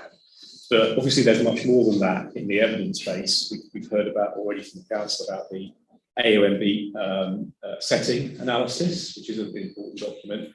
But also, we've also heard from I think a number of people about the LUC landscape sensitivity analysis, which is itself a very detailed and important document and part of the evidence base. So that's the first point, it's not just HDA. Secondly, on why we have HDA for those major development sites, obviously you've heard both from me and from the council that there was an National England request. But I mean, it does go slightly even beyond that, doesn't it? Because these sites would either are major development or are being, on a precautionary basis, treated as major development sites. And paragraph 177 of the FSC, one of the three things you must have regard to in considering exceptional circumstances is any detrimental effect on the landscape. So, I mean, obviously that follows from the fact that AONBs are, unlike Greenbelt, they're landscape designations, and the landscape is the important issue that you must look at. So that's the second point. So just a footnote on that second point. We've explained this in our closing, which you have from the inquiry, but obviously this position appears to be, from the case law, that paragraph 177 isn't directly applicable to plan making, because it starts when considering applications for development, and the Court of Appeal so ruled in the Wilden case. But obviously 177 is relevant because it goes to deliverability. If you allocate a site in the AONB, it's major development, you've got to be sure it could actually get planning permission. So that's the second point, that's why you have this for the HDA. And then thirdly, so I'm sure you have this point, but both the council and I think also in our reps, we pointed you to the Gate Farm appeal decision, which looked at the HDA analysis in the context of a site that was being considered. And the inspector there, rightly we say, regarded it as an independent, up-to-date professional assessment that couldn't be easily set aside. And so we would just endorse that view of the importance of that document, at least insofar as the major development sites. So thank you, sir. It says on agricultural land. So, well, if we moved on to that criteria,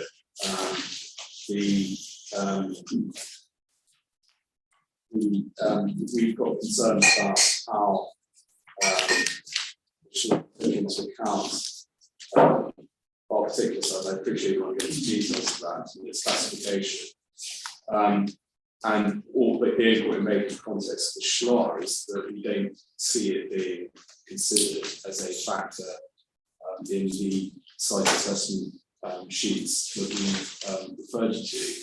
And I can give you a reference again, but just to re-emphasize pages 103 to, just to have a look at pages 103 to 106 of the site assessment sheets for Capel Parish. That, I'm trying to keep it to this methodological point, nevertheless. Is that something considered by the SHLAR document or others? Where is that taken into account?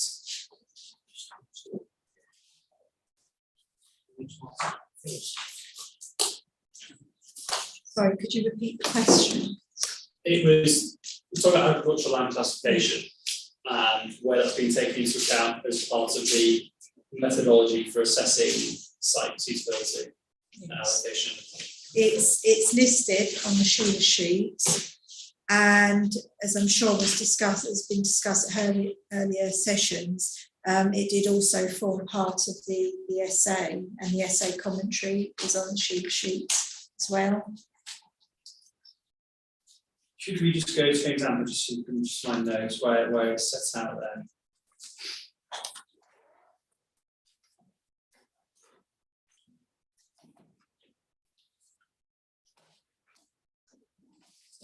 I'm just looking at the well, I'm looking at the minute of the strategic housing and economic land availability assessment for the submission of the plan January 21, but maybe the wrong way. So, for example, I've just picked out, happens to be a site at Auckhurst, it's a site 52, and in the issues to consider box, it has the land classification there.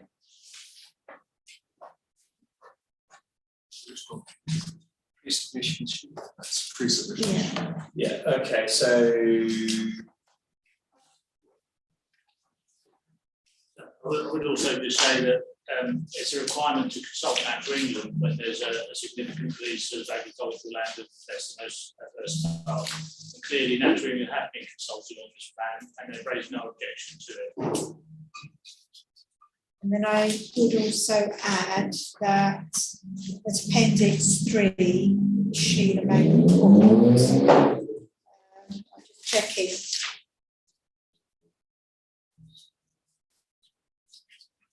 I thought it was listed on there.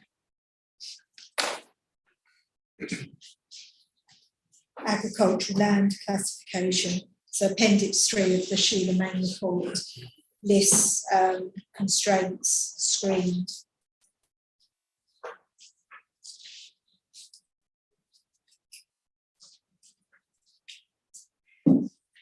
Yes, and the issues to consider is there as well, I think, isn't it? Yes. It's abbreviated as ALC. Yes. So it's on the sheet itself, and then Appendix 3 provides a list of matters screened, and it's there too.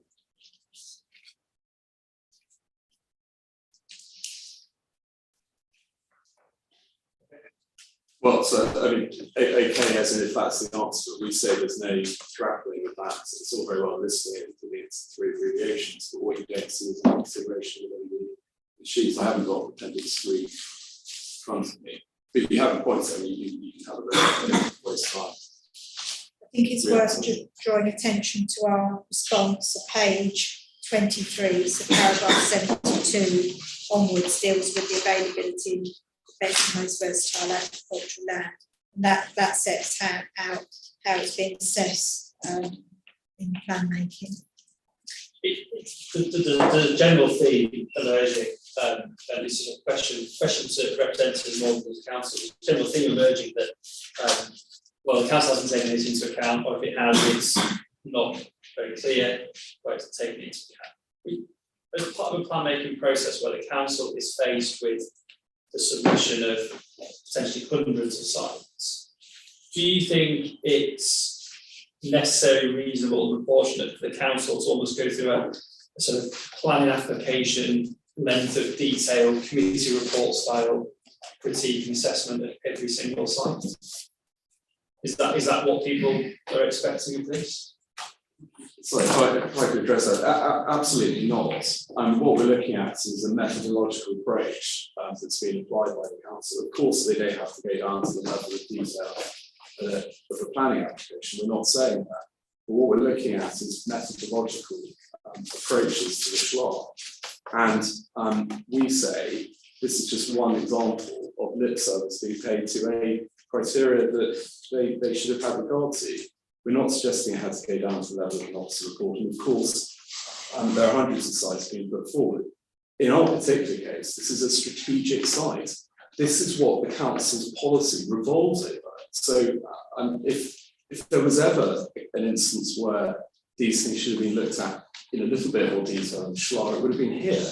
But that I accept that as a site-specific one. But the plan hinges on this site. And that's the point maker. Of course, we're not suggesting in relation to every site that level of granularity is required. But this is we say that this is one example of methodological.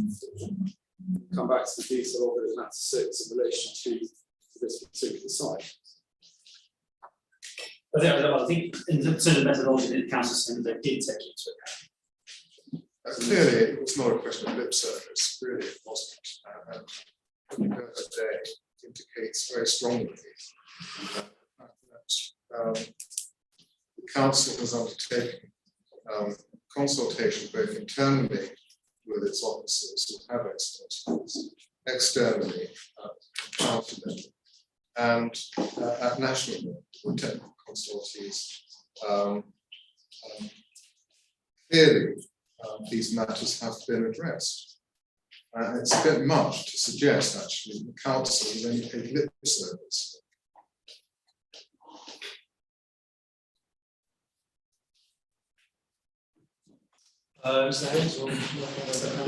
Thank you. Yes, I mean, I really just echo what Mr. Neil said. I think what we're looking for is something that's measurable, which is what we say in our representations. Clearly objective and consistent. And I think at the moment, what we're hearing is this. It seems like a bit of a black box in terms of how the council sort of moved from its initial site assessments through to, initial filtering, and then how things made it into the further stages of the SHELAR.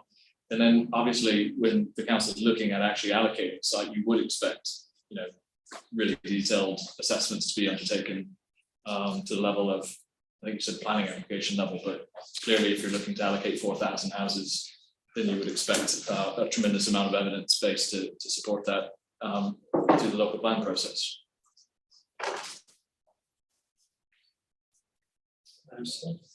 Thank you, sir. To the extent that that question was addressed, my contribution, the answer to it is no. I wouldn't expect a totally detailed approach, but I would expect a logical and consistent approach, and it should be one that I, as a professional planner, understood why it was being made.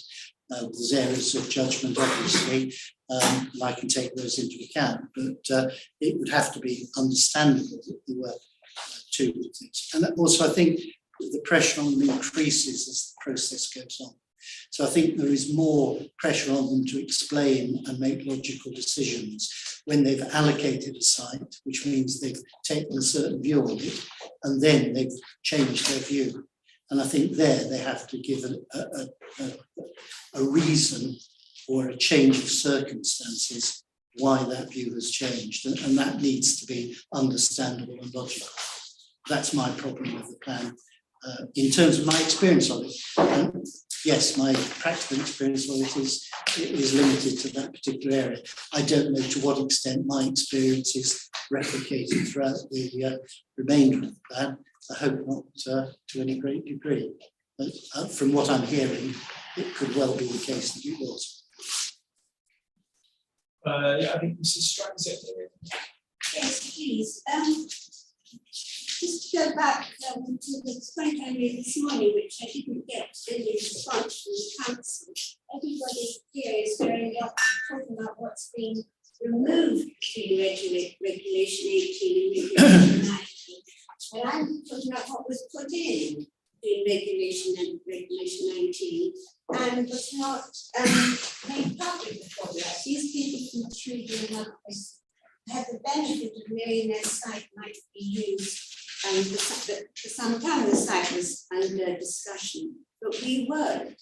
And Mr. Gilbert tells us that all these rural England cases, the tree specialists, the landscape specialists have looked at the sites. I think the sites that were put in between regulation 18 and 19 have to benefit that. There was only a year between those two regulations. You change your mind, you put in a new site. Can we be assured that our site did have all these examinations that you're talking about? You didn't acknowledge my question this morning. I'd just like to know that our site, which was put in at the last minute, has been treated equally. We have ancient woodland, we have wetland, we have open spaces, and yet we weren't allowed to develop them. I'd just like to know that rural England or your tree specialists, they all looked at the site that was put in at the last minute. So I do agree that to go to the nth degree on each site is probably unreasonable, but the situation in this particular local plan examination is quite acute because what the council did at its regulation 18 stage to its regulation 19 stage is clear that it took the SHLAR sites at stage 2, it assessed those fully, did detailed work on those sites as we heard earlier on in this session. And then it elected to change those sites during that process. And so there must be a proportionate evidence base put forward as a result of that exercise in order to allow those sites and an understanding from the council as to why the sites were selected in the way they were. And that's why the proportionate evidence is necessary in this particular instance because of the effect of the change that's occurred between the regulation 18 and the regulation 19.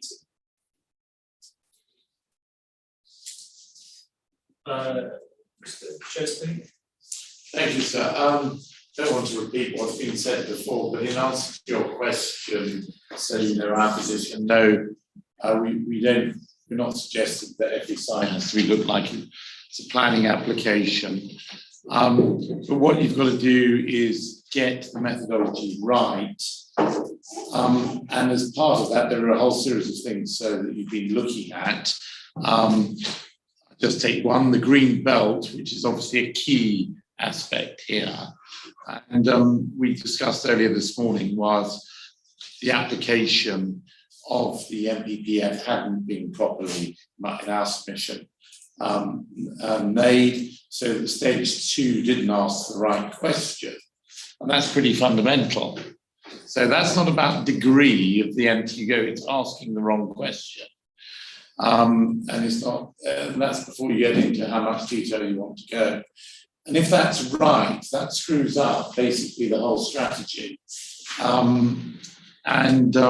That also leads to the detailed sort of inconsistency. And again, I won't repeat it. You have our representations in respect of the inconsistent treatment, just in our area of looking at provision for elderly care and extra care accommodation and the inconsistent approach. And that's just an example of working out the wrong methodology. The second point we just want to make, and I believe, and I'll apologise if it's the wrong person, Mr.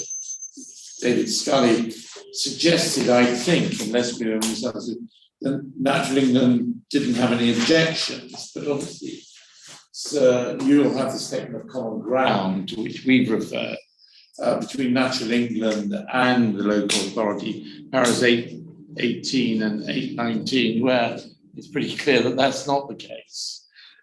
So unless I've misunderstood what was being said, so you will have that and see Natural England's position, and you'll be aware of, obviously, of the approach that's taken, which you will take in looking at these matters as to the weight to be given to expert statutory bodies when advising planning authorities. Thank you, sir.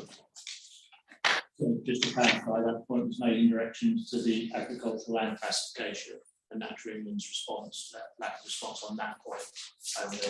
We're quite clear about the statement of common ground on Natural England, and we're happy to address any comments or any questions you have on that position. Okay, Mr. Ritchie. Thank you, sir. Just your question about the standard of reasoning required is in my section highly pertinent. I mean, obviously, the context is that Sheila looked at 500 sites, and some of the requests for the level of detail that we'll be hearing around the room today would make the whole plan process completely impossible and so burdensome that it would be done. And then, so in addition, so you'll know, for example, the case law on inspectors' reports for development plans is that the standard of reasoning is clearly less than you need for a planning application. But here we're a whole stage removed from that. We're talking about reasons for example, emission sites that were omitted, etc. Clearly, the standard of reasoning has to be judged in that context. And then finally, of course, where the reasons come from is the evidence base, and one has to look at, as you know, the evidence base as a whole to understand what's been done. And obviously, what happens inevitably in a forum like this is that people pick on this document or that document and say it only mentions it or it doesn't deal with this. But obviously, one has to look at the whole evidence base to understand why sites have been chosen and not chosen. Thank you, sir. Anything from the council? Unlike Mr. Morici, I have been here, and actually I would agree with him to this extent that you need to look as a whole. And one of the difficulties here is, although Mr. Morici's submissions are correct in generality, they don't actually pick up on any actual points that we've been looking at through the last week. So the big problem that we have here is that there is no evidence base as a whole. And when you're looking for where the reasoning is or the methodology, it's not actually contained in the documentation that is used to justify the positions taken between the Reg 18 and 19 stages. So whilst Mr. Morici's submissions with, as a generality are right, they actually support what we're saying and other objectives when you actually look at what's being done. And actually the difficulty in finding any clarity at any level for a consistent approach. Thank you, sir. Anything from the council? probably exhausting the same Well, it's a now. question of which point to address at this stage, actually. What we've, I think we've, any comments you'd like to make, obviously take the points into account. I don't have any further questions as well. You wanted to make any? No, any I'll additional just be repeating points we've already made. And quite clearly, if I can just say this, the responses from the responsible officers today and throughout the examination, so far as I have been part of it, clearly demonstrates the care with which both officers and others within the authority have approached the evidence base and dealt with it duly in accordance with the plan making regulations. And so you will come to your own conclusion about the adequacy of the evidence base. But quite clearly, the decisions made in relation to the plan, both regulation 18 and 19 stages, has been appropriately informed by reference to a proportionate evidence base and a proportionate approach. Move on. Question about viability and deliverability. I've read the representations on that, I've read the council statement on that. I didn't have any further specific questions, because I think what we're getting to is actually looking at specific sites. It's probably one to actually get into the detail of these things, actually look at the detail of some of these sites, deliverability and viability, especially around the strategic sites, when we can get our teeth into that issue a bit more. Just from the sort of the residents' point of view, obviously a lot of attention is being put onto matter 6, and in particular the 2 days, 14th, 15th of June, which is when we next sit. My concern would be on their behalf is we keep pushing, we're going to go into detail on, let's call it Tuesday Day, for example. We're going to go into detail. And I'm just wondering if you still believe there's enough time to cover that issue on one day. And I think people are obviously wanting to contribute to that process. And I'm sure statements have gone in, but I'm just not sure if they're still available on the website yet. So that's just a point I want to make, sir. I think it's very difficult to keep pushing the can down the road. That's the way of putting it. We've discussed a lot about the strategy. We've discussed a lot about understanding the Greenbelt methodology. We've discussed a lot about the housing numbers, where they can be accommodated. We've got a good understanding already of the discussions that have been had at duty corporate level. So I've certainly got a good understanding of all those strategic issues. What I probably will do, Tuesday, we don't hold this list, I'm not very minded. What I'll probably do for that session is set an agenda around key issues that I want to explore further with the council. Because of the nature of that, and I'll probably do the same with Paddock Wood, exploring the key issues of soundness that I want to explore. So what we'll probably do is we'll have quite a focused agenda, and we'll explore those issues and ask questions of the council. Obviously, that was circulated in advance of that day, and then allow people to speak as they've got a right to be heard. But I don't think we won't go through all the matters, issues, and questions for those 2 days, because actually, what tends to happen as you go through these examinations is it all starts to piece together. You start to actually understand more and more of the story and history and how these things have come together. So the questions in the MIQs for Tuesday, which I won't need to go through because it'll be repetition of what we've already heard. So on that basis, hopefully, we've got all day. I'd like to think we'll get done. If not, we've got reserve sessions now we use. So if I just come back and say, I'm very grateful for that. I think that's really one of the points. There are so many questions. I mean, today we've got 7 questions. I think for half a session. There's 30 or 40. No, we won't go.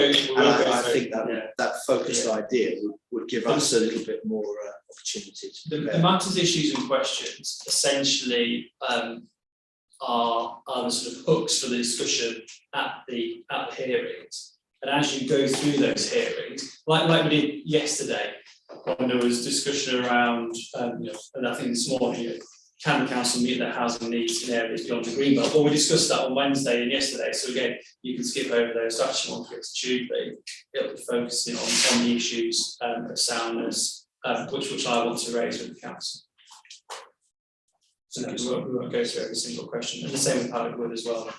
Whereas obviously when we got to the smaller allocations, where only 4 or 5 questions, then we probably would go through. That's very helpful to know that in advance, and the agendas are, I think, an excellent. So the only issue I have with Tudor is the examination of the viability of the application and the availability of Mr. Dixon, who sits here now, to attend that session. He's not available for that session. So I'm slightly concerned that if issues of viability arise, and I anticipate they will, so certainly that we will need Mr. Dixon present. If Mr. Dixon can't be there, or a colleague can't be there on his behalf, and yes, I think I said it yesterday, so put people on notice. One of the things I want to talk about with those strategic sites was a clear understanding of what is proposed by whom, when. Then I think obviously deliverability and viability as part of that will be a critical part. If you can't be there and the colleague can't be there with knowledge of that, then we can still discuss it, but it may well be that we have to use reserve session if that's the case. If you fundamentally cannot be there and nobody else with the knowledge of that report can be there, I wouldn't propose postponing the whole session for one little bit of it. If we need to use a reserve session, we need to use a reserve session. Great. If things change between now and then, So it's very helpful to understand where the council's coming from. I mean, we were a bit surprised because viability and deliverability of the infrastructure to support the strategic sites is obviously absolutely, it's a linchpin to all of this. It's what makes the plans sustain the policies and in particular achieving the Anti-Wood sustainable. So it is a little bit frustrating to hear that there may be a reserve session because I have an organisation that has limited resources. And I understand that's not Mr. Sharon David's fault at all, but we need to know, we've already been frankly put to quite fairly significant amount of additional costs by rejigging of this programme. We are an organisation with limited resources, and we need to know pretty quickly what, for example, on the reserve phase, if that is going to happen, which is going to be possible because or it might not even be a reserve session. It might be something that I deal with through written representations, for example. I mean, on that, so we strongly are. We'd be very concerned about that being dealt with as written representation. We think it's absolutely critical, and is also something that my client needs representation at. Viability is difficult; it's complex. They need to be represented, and all I ask is that we're given notice as early as possible as to which of those reserve days if I may respectfully ask that, so that we can make sure council or whoever appropriate to represent the council is available. I think what the council needs to do then is obviously look at your own team's commitments and see if colleagues or whoever can be in attendance. The session will definitely still go ahead, and those issues will still be discussed because as part of viability, as part of deliverability, it's not all of it. There are other things that obviously you made representations about, like the physical ability to widen roads and things like that, which clearly we will need to discuss. But if the council can let the programme officer know then as soon as possible on availability, we can, through the programme officer, liaise next week to come through. I think with the earmark possibility of the afternoon of the 6th of July. Reserve day. I'll leave it with the council. If the council can get in touch with the programme officer very early next week and let the programme officer and me know if if the relevant people can be there. And if not, then we'll have to look at the session. Well, I apologise for that. So we've got the point, and we're actually first thing I want to do. What I would just say is the discussion on viability at this stage will nonetheless be quite high level. We're not going to be getting into I'm not going to hold a hearing on build costs and yeah, I appreciate it's important. It all forms part of the discussion, but you know it is a local planning allocation, and there is a sort of caveat on that point. So I certainly wouldn't be wanting a sort of in-depth discussion between two viability experts on detailed points of maths. No, absolutely. Much wider, bigger issues. Is this thing viable? Is this deliverable? I mean, my organisation does understand that, and they know that it's not a question of wanting to go through a section 17 requirement. Of course they do. I would ensure that message is taken on board. But yes, we've approached it with that mindset. We approach to look at whether the evidence presented is proportionate to the stage of decision making that you're examining, i.e. the plan making stage. So that message can take on board.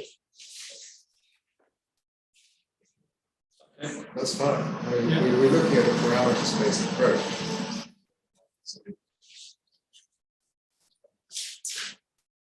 Okay, Ms. Hayes, did you say you wanted to make some points around flood risk? Mindful that we talked about this in the context of Paddock yesterday. Is there anything further that you want to add in the context of this session? Yes, it was really just in response to your question that you had to the council. So I was quite looking forward all day to hearing what their sort of verbal representations were on how they've taken account of flood risk in their assessment of sites.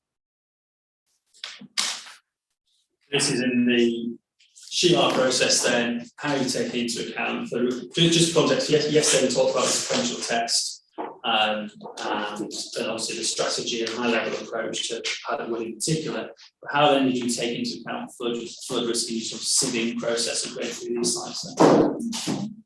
Well, the flooding has been screened and is on the Sheila sheets, and if you bear with me I will just find reference to that.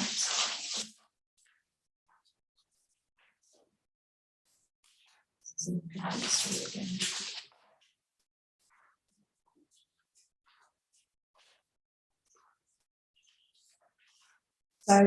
for example, it's set out at Appendix 3 of the Sheila main report again. So the list of constraints screened. So it sets out flood zones 2 and 3, as well as zone 3B as a level 1 constraint. So we obviously had the benefit of flood risk assessments carried out as part of the evidence base. And as plan making progressed, that the flooding work continued, and actually that informed decisions made about flood mapping to the Environment Agency. So at this point, I'm not sure if Mr. Bourne wants to add to what I've already said on that. No, sorry. Mrs. Gilbert has outlined how it was taken into account in Sheila. Yesterday, we outlined the sequential approach and sequential test. And I don't think there's anything further to add to what we had yesterday, unless you have any further questions. So when it was taken into account then, the point is that Mr. Hayes is probably getting to is whether or not you automatically, if a site came forward that was in, or it wasn't in flood zone 1, whether you screen that out at that very first stage of the SHELAR process. I do recall, and colleagues might be able to confirm this, that we had sites that were flagged up with the Environment Agency and the consultants doing flood risk reports. So they looked at those sites and advised on them, and that then informed our decisions about those sites. Okay, is it fair to say it was more detailed and site specific than just simply yes, X percentage of the site falls within flood zone 2, therefore it drops off? yes, I think that's right, isn't it? So it goes back to the point yesterday, so that some sites, some parcels that were submitted, some sites that were assessed contain areas of flood zone 1 as well. I think it's entirely free, screened out. If it was parcels, taking Western Paddock is that very good example that has sizable areas that are in flood zone 1, together with areas that's from 2 and 3. Judgment was made to progress through subsequent assessments. If there were areas outside flood zones 3 and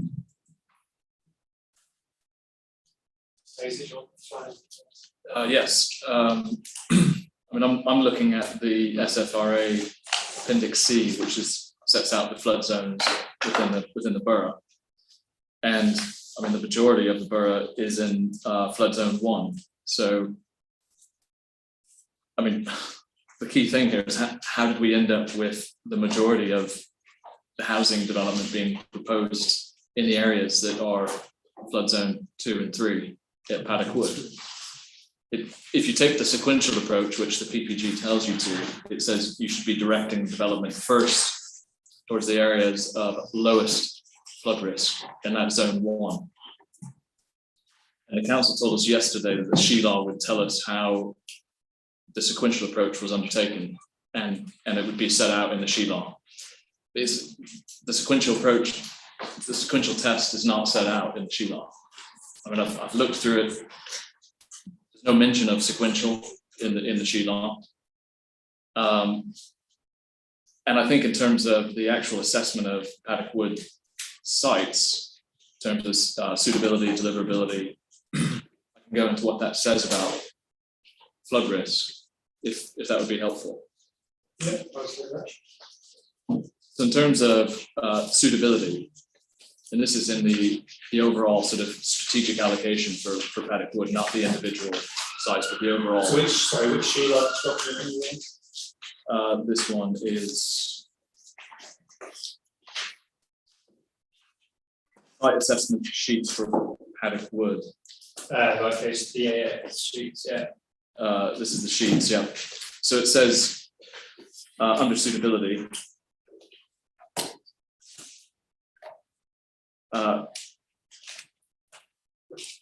in relation to flooding, it says, whilst it is acknowledged that there are flooding constraints across the site, that's right, so not just to the west, to the north, to the east, to the south of Paddock Wood.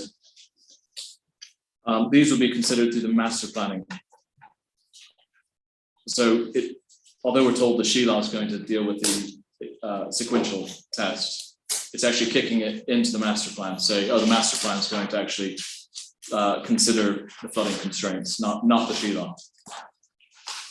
And then it says there's potential for the existing town to benefit from the substantial investment that new development would bring, including resolution of existing flood problems.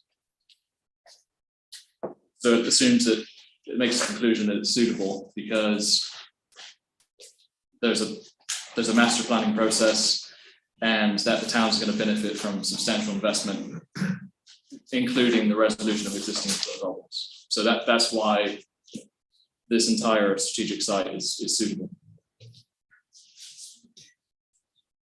And then in terms of deliverability, it says the site is suitable for allocation and is available. It comprises individual sites that are promoted as one strategic allocation. All those who control the land are part of the strategic sites working group, which has been formed to help deliver this allocation in the events it is allocated. It is considered that the site could come forward during the plan period. So we're told that the deliverability is based on all of the site promoters being involved in the strategic sites working group. I'm not reading any other evidence within that deliverability section talking about, why it's deliverable apart from they're all on the strategic sites working group. And then Sorry, go on. In terms of the sustainability assessment, which I think is lifted directly from the sustainability appraisal. I mentioned this yesterday, I quoted this yesterday, but I think it's worth repeating. It says a mixed water score is applied as the development would represent a substantial demand for water and wastewater treatment and will provide significant benefits to Paddock Wood and Capel in the form of reductions in existing flood risk. Improvements to flooding issues for existing residents is one of the key justifications for the proposed release of the greenbelt land on the west side of the settlement.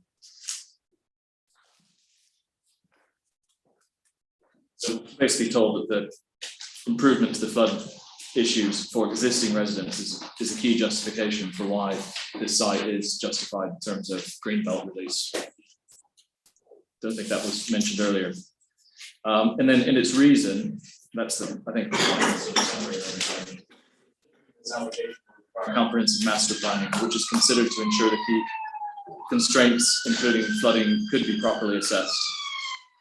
So I think what the council is saying here is that they're not going to properly assess flood risk as part of the local plan. That's going to be done through the master planning process. And the master plan, which is included, I think another key question for us is the master planning that's included within this local plan, is that actually being examined? Or are we simply examining the proposed allocations? Thank you. So just exactly the same, we say methodologically, not in relation to specifically flooding, but you can see that sort of placing that undue emphasis on master planning work, because it appears in the references I've already given you to our site, the achieving site assessment. This is a methodological and in fact strategic. It all goes back, we say, to what we said on day one of this examination in relation to that jump, and we've heard some reference to it, the jump that from issues and options to Reg 18, and that fundamental shift which we've heard so much about in terms of the strategic site initially being assumed, or certainly initially being assumed to be out of the greenbelt, but then coming back into the greenbelt, and the council not just pausing and looking in detail at some of these strategic questions, such as the sequential test, such as greenbelt at that Reg 18 stage. And that's just one further symptom of that fundamental strategic flaw in the plan making process here. We entirely endorse what Mr. Hayes has said. Discussion. Thanks, sir. I don't want to repeat what I said yesterday. You've had quite a clear response from me yesterday on the situation. You've also got my matter statement for today, which again sets out quite clearly the sequence of events. But I think you need to look at the documentation in its totality, and you need to look at what was produced when and what the SHELAR is relating to when it says what it says. It is dated January 2021.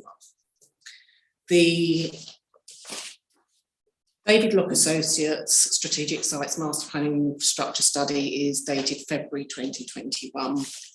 And then you have the essay, which is also dated February 2021, I think, in memory. All this work was going on at the same time. It wasn't being done in a vacuum. It was being done iteratively, with people talking to one another and people knowing what was happening. It's very clear in the David Lock Associates document how flood risk was being considered in the context of Paddock Wood, in the context of what was in flood zones 1, 2 and 3, and what could and could not be developed and where. And that is clearly set out in that document. Again, I gave you the references yesterday and they are in my statement today, so I won't repeat them. But I think it is disingenuous, actually, to suggest that the council totally and utterly ignored the point. They didn't. Again, it is very clearly set out in the documentation, in particularly in the essay, that the whole premise of the allocation, especially the release of greenbelt land, was on the fact that it would actually help meet an existing problem, which, if it isn't dealt with, will only exacerbate over time given the situation with climate change.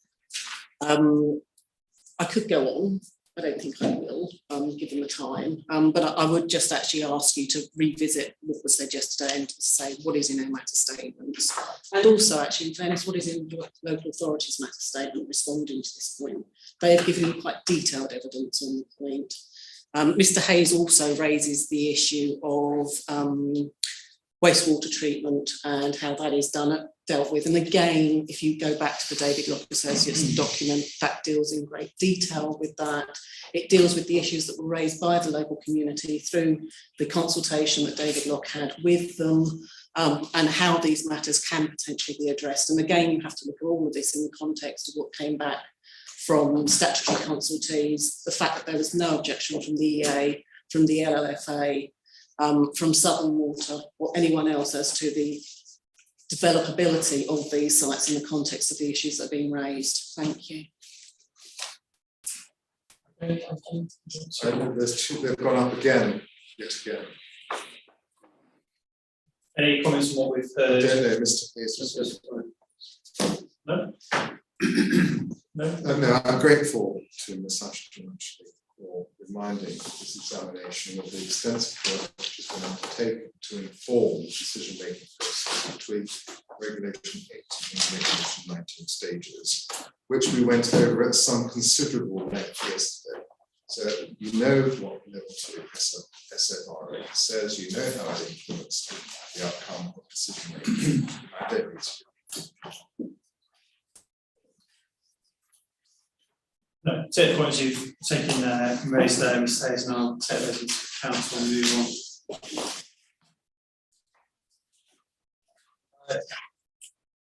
Question 6 again was a point of clarification for myself really, rather than a matter for discussion today. And then question 7 really was a hook for people to say no, which we've heard a lot about. So I don't have anything else to raise unless there's any final. Mr. Huff, anything just to raise? a quick final one. I was just coming.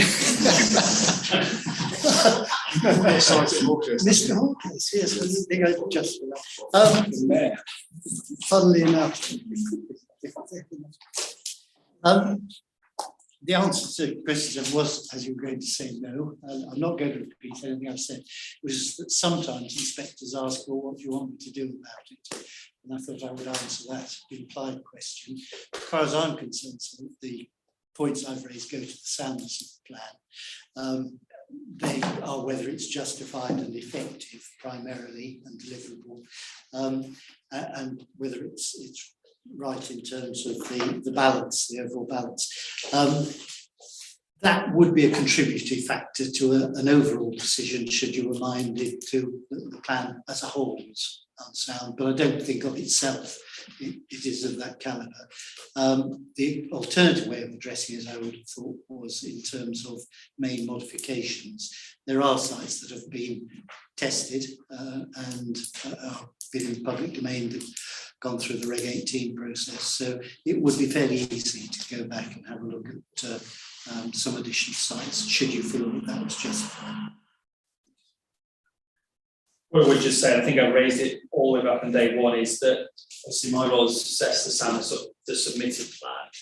If I came to a conclusion that, let's say, sites were deleted, which meant that the council dropped below the housing requirement, for example, and I was to say, well, the council needs to find some more sites. It wouldn't be me to recommend which sites would then go back into the plan. Just to make that abundantly clear, it would be a process of back with the council to consider that put those sites forward. Yeah. Okay, so we've got break next week.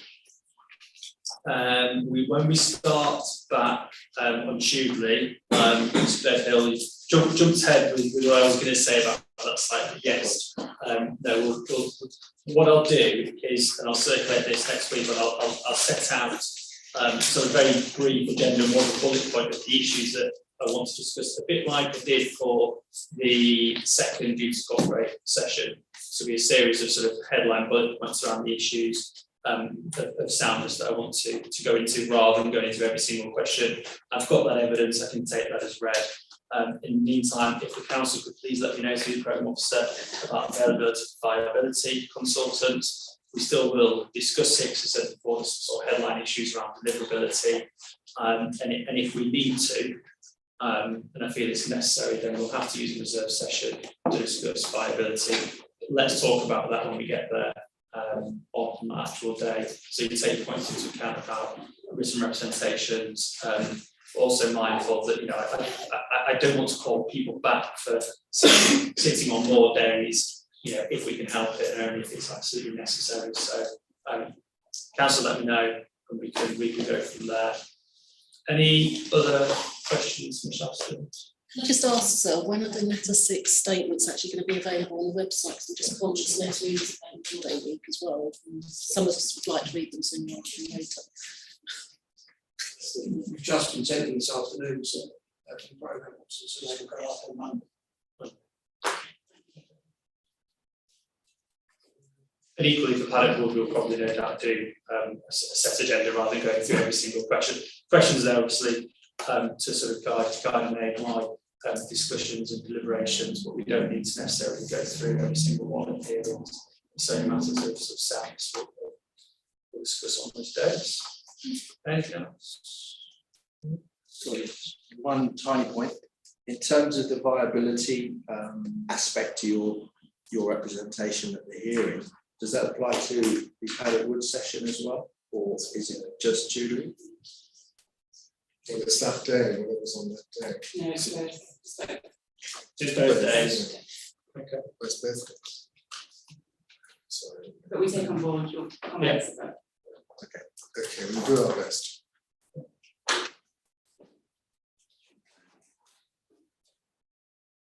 Nothing else? No? Okay, well, thank you all for your time. We'll adjourn there and we'll resume later.